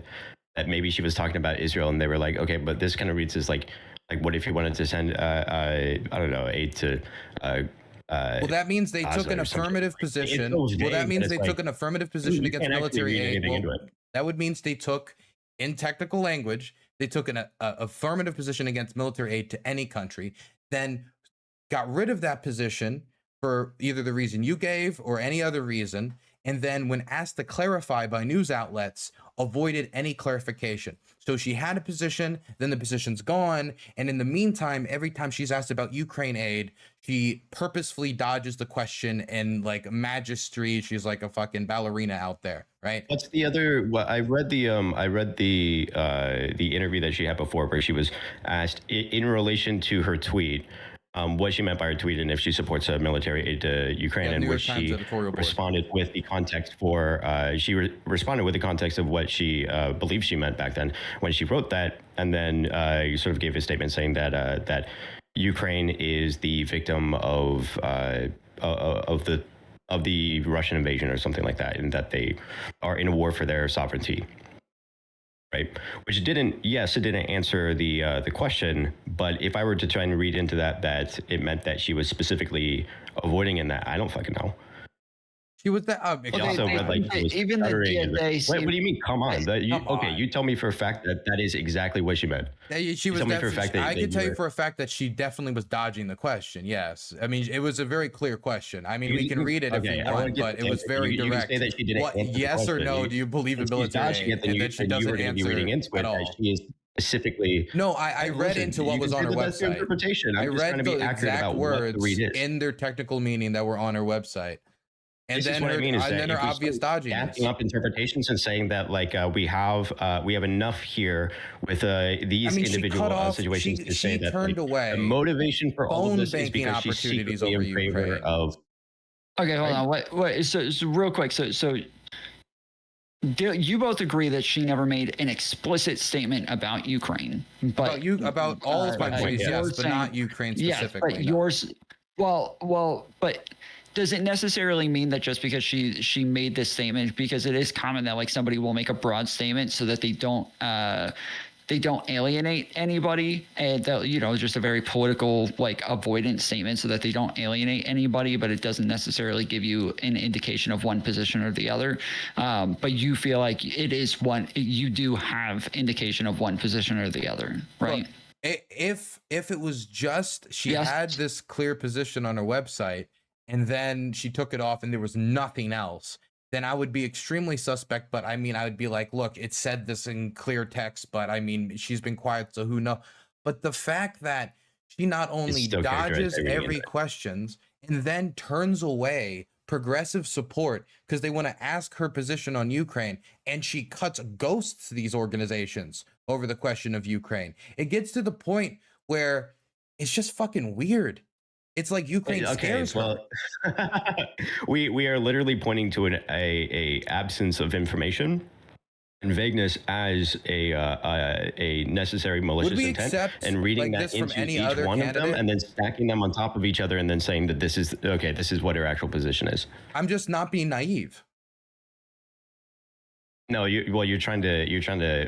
doing mind reading here, and you're trying to convince us that I said you're saying literally you are literally saying by the on her website information that she was just being too broad. And then every single time she dodges, you say, well, we don't know she was dodging that clear, direct question that she didn't answer. I'm sure she turned away support we're literally saying by the absence of information, when we look at what was actually on the website, when we're looking at the entire thing was written about the like three like blurbs of it, we're completely about how unjustified it is to be profiting off of genocide and giving weapons to Israel and stuff like that. And then at the very beginning of that section on Israel, she's talking about the fact that the United States is sending the like military complexes invested in wars overseas, shit like that. Having some like vague statement like that, and then saying that, okay, this must mean that she has this position on Ukraine. It doesn't strike me as that. It strikes me as someone who was literally just not even thinking about Ukraine. If I was going to guess what it was that. And then when there was any sort of question about like being specific about what she actually meant, she changed it to be more specific and more in line with what your criticism probably would be, is that you want to be specific and you want to be clear. And then, but her doing that is now being characterized as she scrubbed it from the website so that we could never see what she actually meant, and she wants people to think that she has a totally different position. That's reading into it so many fucking layers that when you start stacking these on top of each other, it starts you start to really like sort of you start to mind read. Yeah, I really don't think we should give these suits any slack, right? Like if somebody says, no, listen, when it comes to politics, yeah, I don't think that you should. I think that you should fight your fights and talk your shit for sure. Yeah. Politically, yes. Yeah. But when we talk about what we actually know, when we talk about what we, and we have positions on this, we're going to be talking about what I we mean, look, to actually know. me, We're not she going to could be be Mitch we're not McConnell. going to be Like trying to lead people I to an don't view interpretation them that is like not accurate. Okay. it's all the Yeah, Dylan, go same. ahead. It's all the same sliminess to me. Mitch McConnell, Lindsey Graham, Doc, like it's all one big rainbow of all these people want to rule over. They all want to be politicians. And to be in power and to get power, you got to play a certain game. You got to not piss off enough people that they'll actually click your name when you get in there. And in the Democratic Party, I agree with that, but I well, don't use I that to didn't. Well, justify naive I interpretation of gotta politics. finish my. I gotta finish the sentence though. I'm And sorry. I'm so, sorry. 95% of Democrats support Ukraine. Like it's like fucking Assad margins. Like not only do they support Ukraine because obviously you should support Ukraine, but they also think like Donald Trump was anointed by Vladimir Putin due to like a decade of scandal, right? So these things have made it so in the Democratic Party, whether or not that's true, that's what wine moms in this country believe, right? And so that has made it so if you are in any way friendly with Putin, friendly with the Russians, or against the Ukrainians, you're Putin's bitch. That's the way it is in the Democratic Party. I like it that way. I would like to keep it that way. I'll keep my blue one on. Thank you very much. But I think that this is my honest interpretation. This is the mind reading part. The rest of it past this won't be mind reading. My mind reading is she saw that. She had the opinions that she expressed about the Russians getting bullied, in the invasion.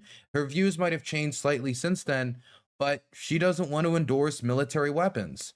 And so she simply created a platform that she thought, would get her to be able to, define her values clearly.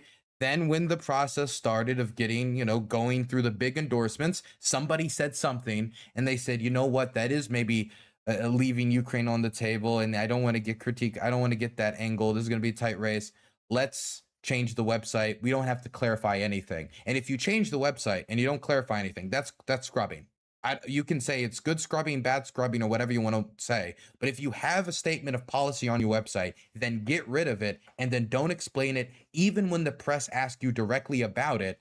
That's scrubbing, right? Now, when it comes to first off, we're conflating a little bit here. Well, first off, I have a totally different read on the tweet that's being referenced here in the sort of bullying quote. And I don't think that. Can somebody do me a favor? Can we pull it up so that we know exactly what it is that we're talking about? Because we you can put it just gave verbatim, some right? context Yeah, that you can pull it up. you if should you go want to, to Track Ukraine on Twitter, which actually has the exact source twink at Track Ukraine on Twitter, Instagram, and Blue Sky. Well, I don't know. I don't even know what I'm looking for, honestly. If I was asking if one of you guys could pull it up because you two seem to know what it is that we're talking about here, but I don't know that the audience does. Oh yeah, is there like more context to the tweet? Like it's the one where that one person says, like, why is the United States involved in this war with Ukraine and Russia? Like, what does the United States have to do with it? And then she said that the United States wants to only gives a shit about bullying Russia. Well, yeah, that is the tweet that's being talked about in question. Yeah, because the Cold War ended and we've been bullying Russia. I didn't know. Here it is. It says because the Cold War. I can send it to you, Tom, if you want it. Because the Cold War ended and we've been bullying Russia ever since. Also, war is lucrative for these sociopaths. That we've been bullying Russia since the end of the Cold War. Russia position. Yeah, it is. Why? We haven't been bullying Russia since the end of the Cold War. It's ridiculous. We've been very lenient. Well, we can say whether or not it's accurate. I guess you could say since the Cold War, we've been. I guess you could say that U.S. foreign policy he looked into Putin's eyes and he saw he was a good man. Like George Bush said, he looked into Putin's eyes and said he saw he was a good man, so everything's okay. And then he invaded Georgia. We can talk about whether or not. Yeah, we can talk about how accurate it is, but my interpretation of this is literally saying that that the United States doesn't give a shit about Ukraine and that their only interest is fucking over Russia, and that doesn't read to me as a. Well, no, that I've heard that a million times. Position. The idea that we've bullied them is because that is the Russia's the victim. They're the one being aggressed upon. They're the one being boxed into a corner. Obama considering putting them into NATO? There was a lot of discussion about Russian membership in NATO. It never ended up panning through because they had a very different idea of what the Well, organization should be. But yeah, I figured that Russia was trying to get into NATO, or basically, I guess specifically with Putin, trying to get into NATO just for the political narrative of knowing he would get denied and then say, see, I told you. NATO or is. he wouldn't even fill out an application. One, he wouldn't go through the actual application process, and then two, in 2014, they invaded Ukraine. So yeah. So Georgia was kind of also a ended. problem. Oh, Georgia as well. Yes. yeah. So yeah, I have a different interpretation of the tweet. My confidence, I would probably rate it at 60%. You know. So like, I'm not saying that there isn't a reality where like in this, that she was or is of the mindset that the war was started ultimately by NATO expansionism or some shit. I don't know. But as far as that tweet, it literally just seems almost verbatim to what some of my early views on the war in Ukraine was in the first place. Especially at that time period, would I have said something different? But if I came to you and I said, "Do you support military aid to Ukraine?" Do you? Yeah. Well, I would say yes. Yeah. Okay. Yeah, well, obviously, yeah. That was very easy, wasn't it? But oh, sure. Yeah. But what's the if her position is all it would take is one YES. But if somebody said, if somebody said on top of that, or if somebody said alongside that, if like, oh yeah, I was curious about your whether or not you support aid to Ukraine or whatever, because we saw this tweet and this tweet was saying this thing, and people are saying that this was something that was in regard to like supporting Russia or trying to make Russia the victim or whatever. I could totally see myself like missing the question of the aid and just trying to like fix the fucking. It's like no. Okay, but back then I meant something totally different. I don't know. Let's say it was a different type. Whatever. I would not discount that, because also she's not a good public speaker. To be honest, no, or she's not good at interviews at all. She gets really. Well, what do you think the point of like avoiding the question was in the first place? Like earlier, I gave the explanation that it could be that she didn't want to split up the people within the DSA who would disagree. Oh, yeah, I think that there's I think my interpretation, if I were to guess, I would guess that she is aware of the influence in the IC, what the debates are internally in the DSA, and that that on the campaign, saying that while also backing the having this pretty general like a DSA platform position of anti-war and knowing what the exact things that you're running on is, and then being asked specifically about that and understanding that could cause sort of infighting within DSA or having pressure within DSA to not support you as much, or people that she knows or whatever, or that she doesn't even know that much, and she doesn't want to end up in a situation where she is just like, on a whim justifying, further investment into like Raytheon or some shit, because she doesn't know what the actual thing is. I think that like all of these things could be in the background of it. Whether or not she's hiding some like actual clear like position of not wanting to fund Ukraine for particular reasons, I don't think that that's there. I think the thing that you see when you look at it, especially with that tweet, I think that tweet just kind of like exemplifies it. And plus the fact that she's never really talked about it that much more, is that it seemed like, the strongest negative interpretation I could have, not the steel man, is that she is one of the many lefties who, especially at the beginning of the war, who defaulted to the Mearsheimer, Chomsky, Hedges interpretation or dogmatic sort of arguments about the war, or heard somebody else paraphrasing one of those people, just repeated it in some sort of way that is largely void of any knowledge or whatever. It's just sort of lefty virtue signaling on Twitter, which is what Twitter is for. And that she just doesn't know that much.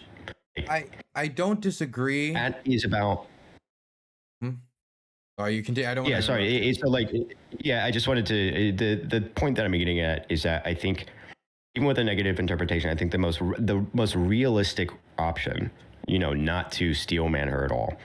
Most realistic situation is that she is bad at interviews, bad at speaking, and there's pressure in the background from a active and pretty like you know, hostile debate back and forth within DSA that she didn't want to jeopardize, while also being targeted by right-wing and left-wing media about inconsistencies, hypocrisies, etc. It just seemed like if you were going to make that decision in like a split second of time, I could understand that as being a reason to avoid it if there was avoidance. So I think we can bring this all the way back to our original topic if I use the right path here. I don't Cool. disagree that she was unclear and that she never had a 100% like, here is my Ukraine policy. I am putting this out there. I do agree that she is not a good public speaker. I disagree with the idea that she's terrible at interviews, particularly actually, because I think the one that people talk about, like that Dominican interview where she got like yelled at about, like she was just being treated like She's shit. not terrible. It It reads bad though. Yeah, it does read bad, like any walkout reads bad. But in that particular instance, if you actually sat down and watched it, she was being treated like shit, and it wasn't a fair interview. Like, it was they were Oh, screaming and yelling okay, that at makes her. sense. It was I very- only read that one section as well. But you know, that kind of adds to my point then, right? Well, I mean, I don't know if it really. I still agree that she's a bad public speaker. I agree that might add to what you're trying, like the idea. No, I mean the point of like being anxious about the like if she was in a hostile interview. I disagree for a totally different reason. I disagree because Okay. one of the new things I'm saying is there's nothing more dangerous than a Marxist who hasn't read enough Marx, right? There's never been an issue. There's never been an issue on the left with uneducated people talking like they're educated. In fact, the original tweet that we were talking about is a good example of that, where somebody posts on Twitter, "What's going on with Crane?" And it's not like, "Hey, Darla, hey, Dak, tell me specifically what's going." No, she was like, I'll tell you what's going on. She goes there and she posts it. And that's not just a left-wing tendency. That's a tendency of people who think they know a little. I mean, a lot after they learn very little. It's that curve. I forget what they call it, but you know the curve. And Dunning-Kruger or whatever. Yeah, Dunning-Kruger. So it could be a possibility that she went through some like Dunning-Kruger effect, but through campaigning, she is supposed to be able to build out like a platform and figure these issues out. And she never went out there besides the one statement that could be interpreted as a position on Ukraine, which is no military aid to any country. Ukraine is a country. And specifically the press asked at the time, is this in reference to you? Like they're asking specifically the way I'm talking about it. It's not like, you know, nobody else has had this idea until me. And she, at that point, didn't answer those questions. She didn't clarify the change of the website. And then after the change of the website, Was she asked about the change of the website? Yeah, she was, and she didn't give an answer. I can send you the article about it. Yeah, I think Yeah, could you? To be fair, you could say it was like a right wing, like Slog magazine or something. I think it was the Post or something. But at the and maybe that's why there was no reaction, because you don't want to respond to the Post. But then there's a certain layer of, I feel like, denial I'm putting myself in, where I see early framing of Russia as a victim at the start of the invasion, speaking very confidently about something that at best she doesn't know much. If she did know a lot about it, and she was saying it's worse. So we're going to assume for the best for this conversation to work that she was just speaking uneducated. And then after that, ever since then, she has at every opportunity either not answered direct questions on Ukraine, or the one thing that could be considered anything related to policy on her website on Ukraine was changed with no like direct comment. And the only activism related to the campaign that had to do with Ukraine, and people, I don't care what people think of PV, their ask was very simple. It wasn't even, hey, tell us, like, you must have this position. It was, what do you believe? And then nothing. Absolutely no contact. And as an organization, and this is why I stand by Track Ukraine's grading, we have to give voters a tool that they can use to determine on this issue, and people need to be felt accountable. And she didn't feel any accountability that she had to answer this question. She didn't feel that it was necessary for voters to know if she had any idea of what to do about the largest war on the planet as an anti-war candidate. And as an organization to track Ukraine, we had to grade that somehow. And so we used every single piece of evidence we could gather to come to the determination that we did. And once we put the determination out there, we were never contradicted by anybody in the campaign, related to the campaign staff, or the candidate themselves, despite the fact that there was a lot of attention brought to it. A lot, actually. I was surprised by the amount of attention our grading got on that, which did make other candidates more cooperative, which I am thankful for her for. But at the end of the day, like, I stand by that grading. And if it is true what you're saying about a DSA tanky split, that is a determination, and which is one thing we thought about is like, is it the clique around her? She doesn't want to scare off some campaign staff, or, it could be any of these things. This comes back to my issue with DSA is that I would want people in there to look at these candidates before they get out there and say, hey, if you're going to be anti-war, maybe you should have a position on this. So I agree that people should be in there. So the alternative here is that DSA becomes more dogmatic. That would be the alternative, though. The alternative is for it to become more dogmatic. And if it does become more dogmatic, then you have no solution but to like literally start again. You and the tankies agree on something. I don't know if you agree with me, but you need to develop an American socialism. If you're going to develop socialism in the country, it has to be American socialism, and it cannot be a campus socialism. It has to be something that appeals to the values that Americans hold and share, and somehow bring people on one side of the continent and the other side of the continent together. Right? That's why you can't have an authoritarian. My position would be that I would want it to be democratic. Yeah, of course, democratic, non-authoritarian. You wouldn't want to be like socialism without freedom of expression, or socialism without freedom of the press, or socialism but we take your guns away, socialism but we, there's certain things you would have to adapt this for the United States. And campism is one thing you cannot, we cannot just put like a Stalin outfit on an American leader and think everyone will say based. That's not gonna. I don't think that's gonna work. It's absurd. In the campus sort of caucuses, in the members in DSA that are more campus are a really big problem politically. Like, they should be, in a democratic sense, be disempowered. And people like you talking shit about you should be talking shit louder. That's democracy to me, is fighting. And I think that people should fight. I think that people should fight for what's effective, and I think that the campus are ineffective, and I think that they should be fought. Let me throw out there. Let me have some unity here, because I feel like a lot of times we're like 90% agreeing with each other, but like there's like 10%. No, we are, yeah. Yeah. Let me find some agreement here. I am not hostile to DSA. There's like specific things. Like I remember when Mondami said the warmth of the collective, and there was something in my soul that went, right? There was something in my Americanness that was like, I don't like that, like I don't know, like a cat seeing a cucumber or something.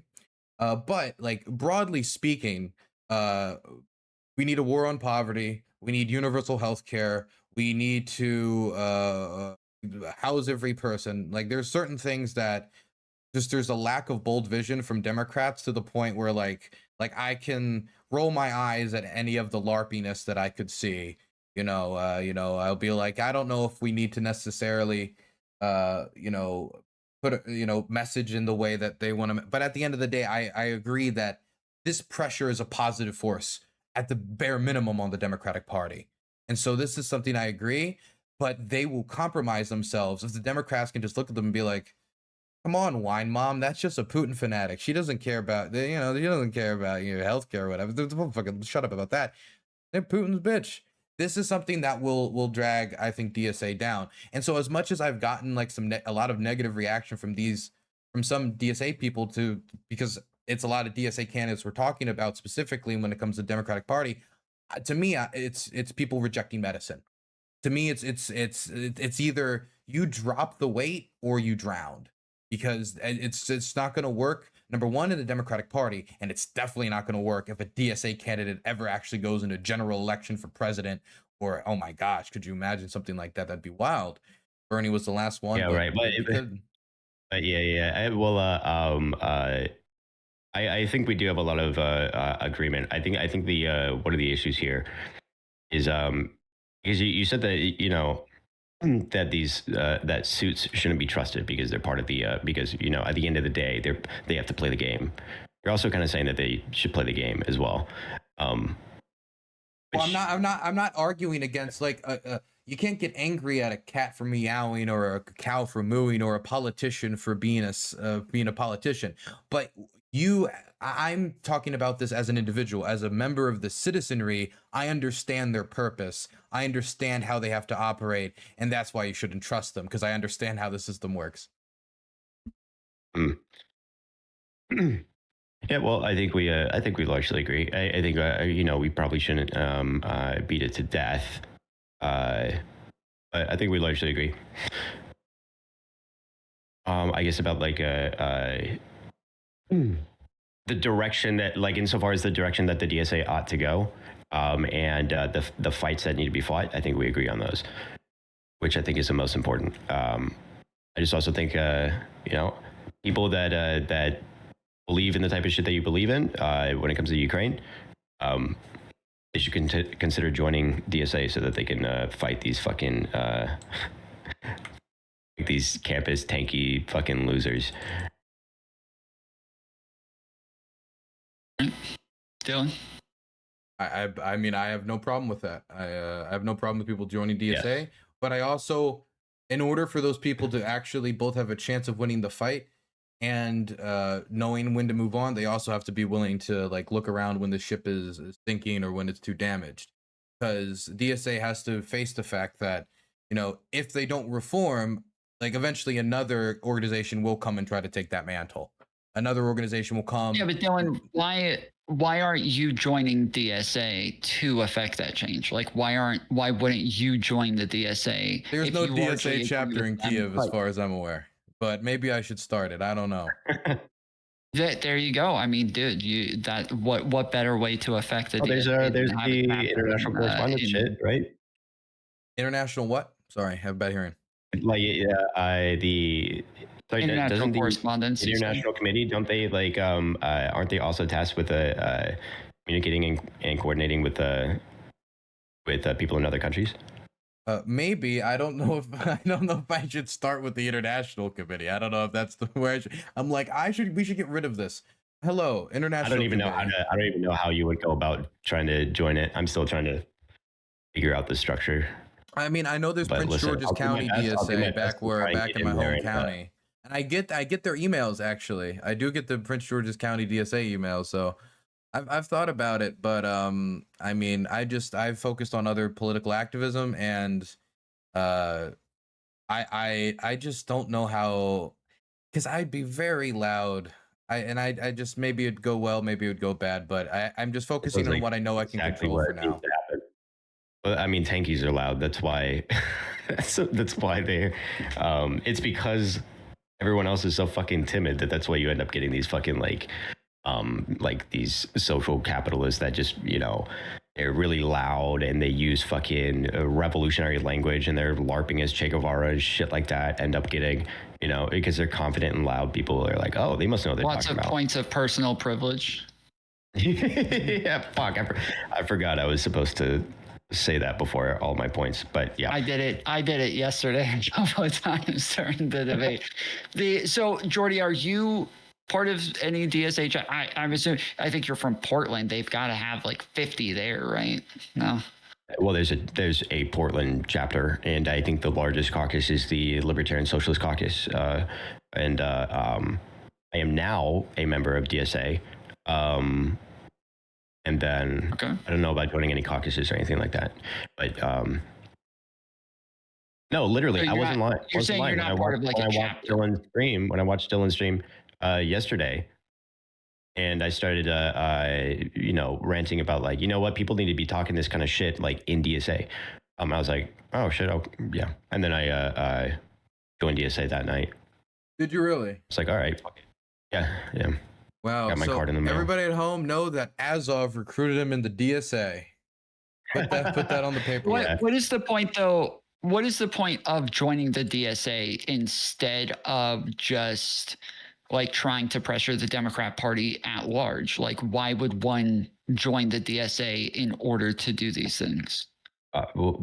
For institutional change, like holistically. Yeah, like it's a socialist platform. Democrats are not a socialist platform. Like that is, Democrats are. Oh, because so if you're a socialist and you want, I mean, well, then wouldn't that? Okay, then I'll add on top of it that one should be a socialist as well. Like, Okay, so Dylan, are you a socialist? No comment. yes, yeah. Damn. Yes, I'm a socialist. Oh shit. I was raised Sure. by a nom vet. Like That here's means how we I get to put it. interpret that how we want. Yeah, you can interpret that how you want. No, I'm a social democrat. I was maybe more to the left when I was a bit younger, but just over the last 5 years, like honestly, I think There's social democrats in DSA. yeah, there were tons of There's social a democrats in day DSA. turns you into a I don't think I socialist. wouldn't be welcome. Some people would say social democrat, social democracy and socialism is old story tradition. Yes, You don't think that you'd be not welcome yet?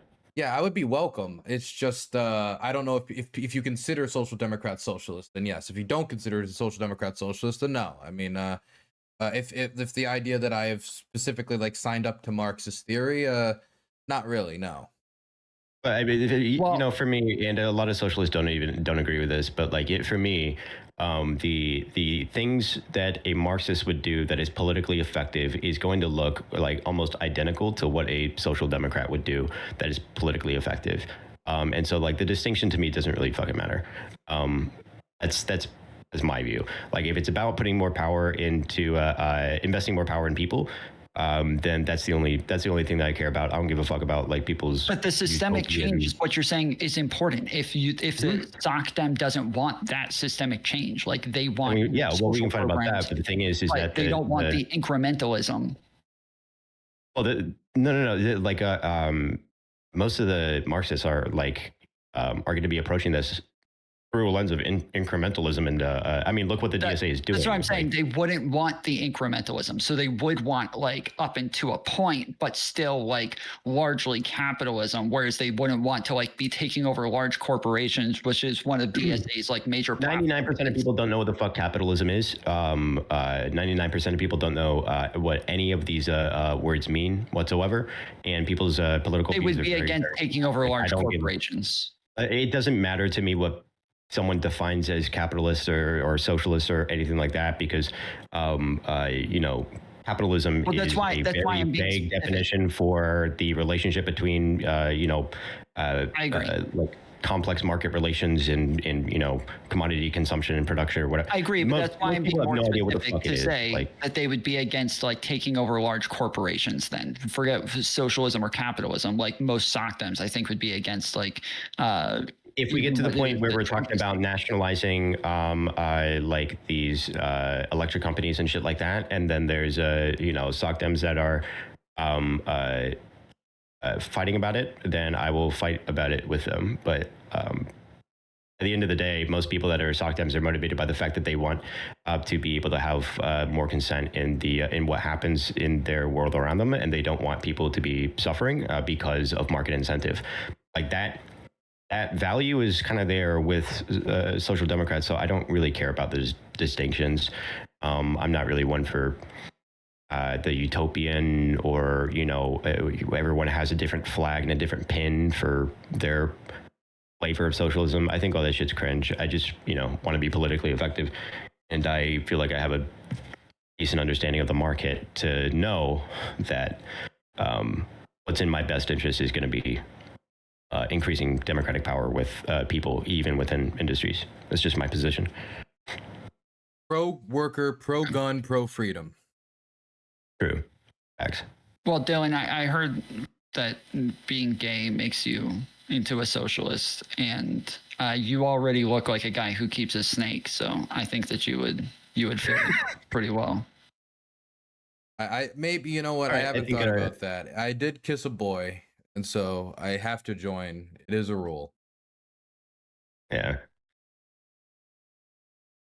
All right. Well, I think that's about it. I don't know if I can make up any other disagreements here yet. All right. Well, I appreciate you guys coming on, and Dylan. Yeah, it was I good don't- talking to you. I It was don't good to think- be able to shoot the shit about this. I'm probably still gonna watch the debate because I haven't seen it yet, so I don't know if it's unless it's basically just the same shit that we just talked about.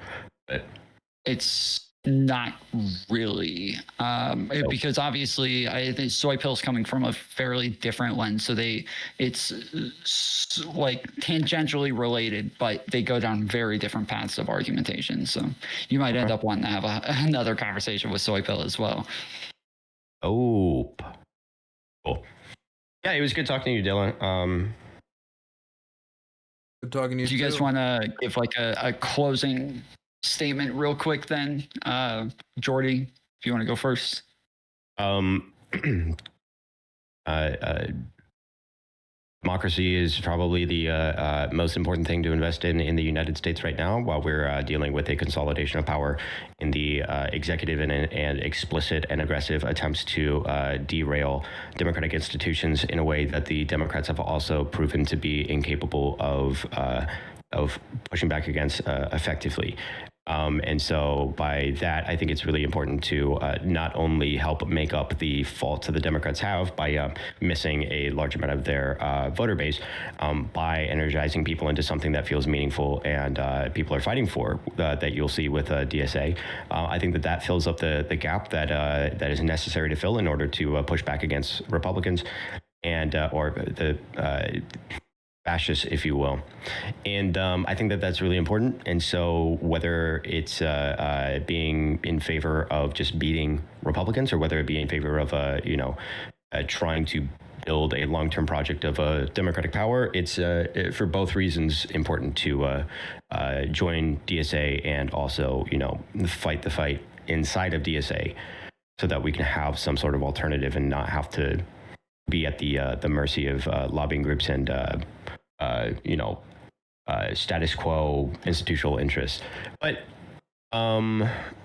fuck the campus, fuck the takeys, and we should give Ukraine a nuke. And I'm on every single platform, Jordy Liebeck or liebeck.io for the website, which has all of them. So Nice. hang out there, and if you think that I'm full of shit or you want to fight me about something, that's where you would go. It used to be Kid Not Kin. Now Jordy. It used to be, yeah. If you YouTube Kid Not Kin though, it still pulls him up. So there you go. All right, appreciate it. And Dylan Burns. Why not Kid Not? Why the change? I got pretty involved with anti-ICE activism shit in Portland. And a lot of I had a bunch of interviews and documentary appearances under my name, and then it just, I don't know, it started to feel weird to have a gamer tag in association. This is literally with what we it. were talking about yesterday when we were talking about the fact that you used to be Kid Not Kin, now you're Jordy Liebeck. We were saying, I was like, I feel weird introducing myself as Tomfoolery, and I feel like I would much rather just call myself Tom Pinion instead of Tomfoolery. But, yeah. I skipped the whole so thing. it was Dylan Burns basically that. It TV, makes it straight to easier. the point. Yeah. It makes it easier, I think, long term for people to, I guess, figure out what I'm about, learn about, activism that I've done against ICE, and it doesn't split everything up, and then it doesn't have to associate it with a gamer tag and shit like that, basically. All right, and then Dylan, go ahead. Sure. So I won't try to be too wordy. It is really important for an organization that is riding the upswing of history to be able to answer the historical moment that it lives in, especially when it comes to an issue as fundamental to its platform as foreign policy as it is now. Leaving these contradictions leaves weaknesses. And whether you are for socialism, against socialism, ambivalent to socialism, it is an undeniable fact that leaving contradictions as fundamental as this in an organization will weaken it. And so, to me, I'm not saying this with any hate or love in my heart. DSA will either fix the contradiction or it will sink. Fixing that contradiction can happen through time democratically, but I will also say that history does not wait, that this war will not wait. That the amount of death and destruction being caused will not wait 5 more years for DSA to make up their mind after the same length as the Iran-Iraq war. I will say that they need to meet this moment because it will clarify whether they can meet future moments when there will be future wars, future massacres that could be the consequence of U.S. action or the consequence of U.S. inaction. As many people have been killed by the United States doing the wrong things, invading countries, and starting wars of choice, people have also died due to the United States choosing not to act. Kissinger's one of his most dastardly decisions was as the people of Bangladesh were being massacred was to do nothing because it served U.S. interest. Was that any less immoral than when we decide to involve ourselves in the bombing of children, when we stand to the side? Did the people who stood aside and watched as Palestinian refugees were massacred in Lebanon by Christian militias, which the IDF did, were they any less immoral or more immoral or as immoral as those who did the massacring? I would say as immoral, or at very least nearly as immoral. And so when it comes to questions like this, especially countries that we've disarmed, we need to have this historical answer, because right now the president of the United States is starting to talk like the type of people who start wars for rapid expansion, not just, and I'm not trying to say just as if regime change wars, but wars of conquest and replacement of peoples have disastrous impacts that can be felt deep into the soil forever, that has been bled into this nation, and we could bleed into nations like Greenland if we're not careful and able to beat the moment. And so I really hope Ukraine can. And I would also say that the world is chaotic. Ukraine is the part of the world I focused on to try to do my best to, know as much about these massacres, know as much about what's going on the front line. I'm going back to the front line tomorrow, right? Because the reason is the world is extremely chaotic, extremely destructive, and there's very little actually separating mass death from peace and tranquility. The best way to describe war is the breakdown of law and order. And in Ukraine, I see that on the front line, the lack of law enforcement, the lack of respect for human rights. And I want that question answered here because I don't want that question instead having to be answered in Mexico and Brazil and Japan, whoever it could be next. So I really, really, really think that for DSA's sake, for the country's sake, and for the positive impact the organization could have, it has to reform or it has to sink.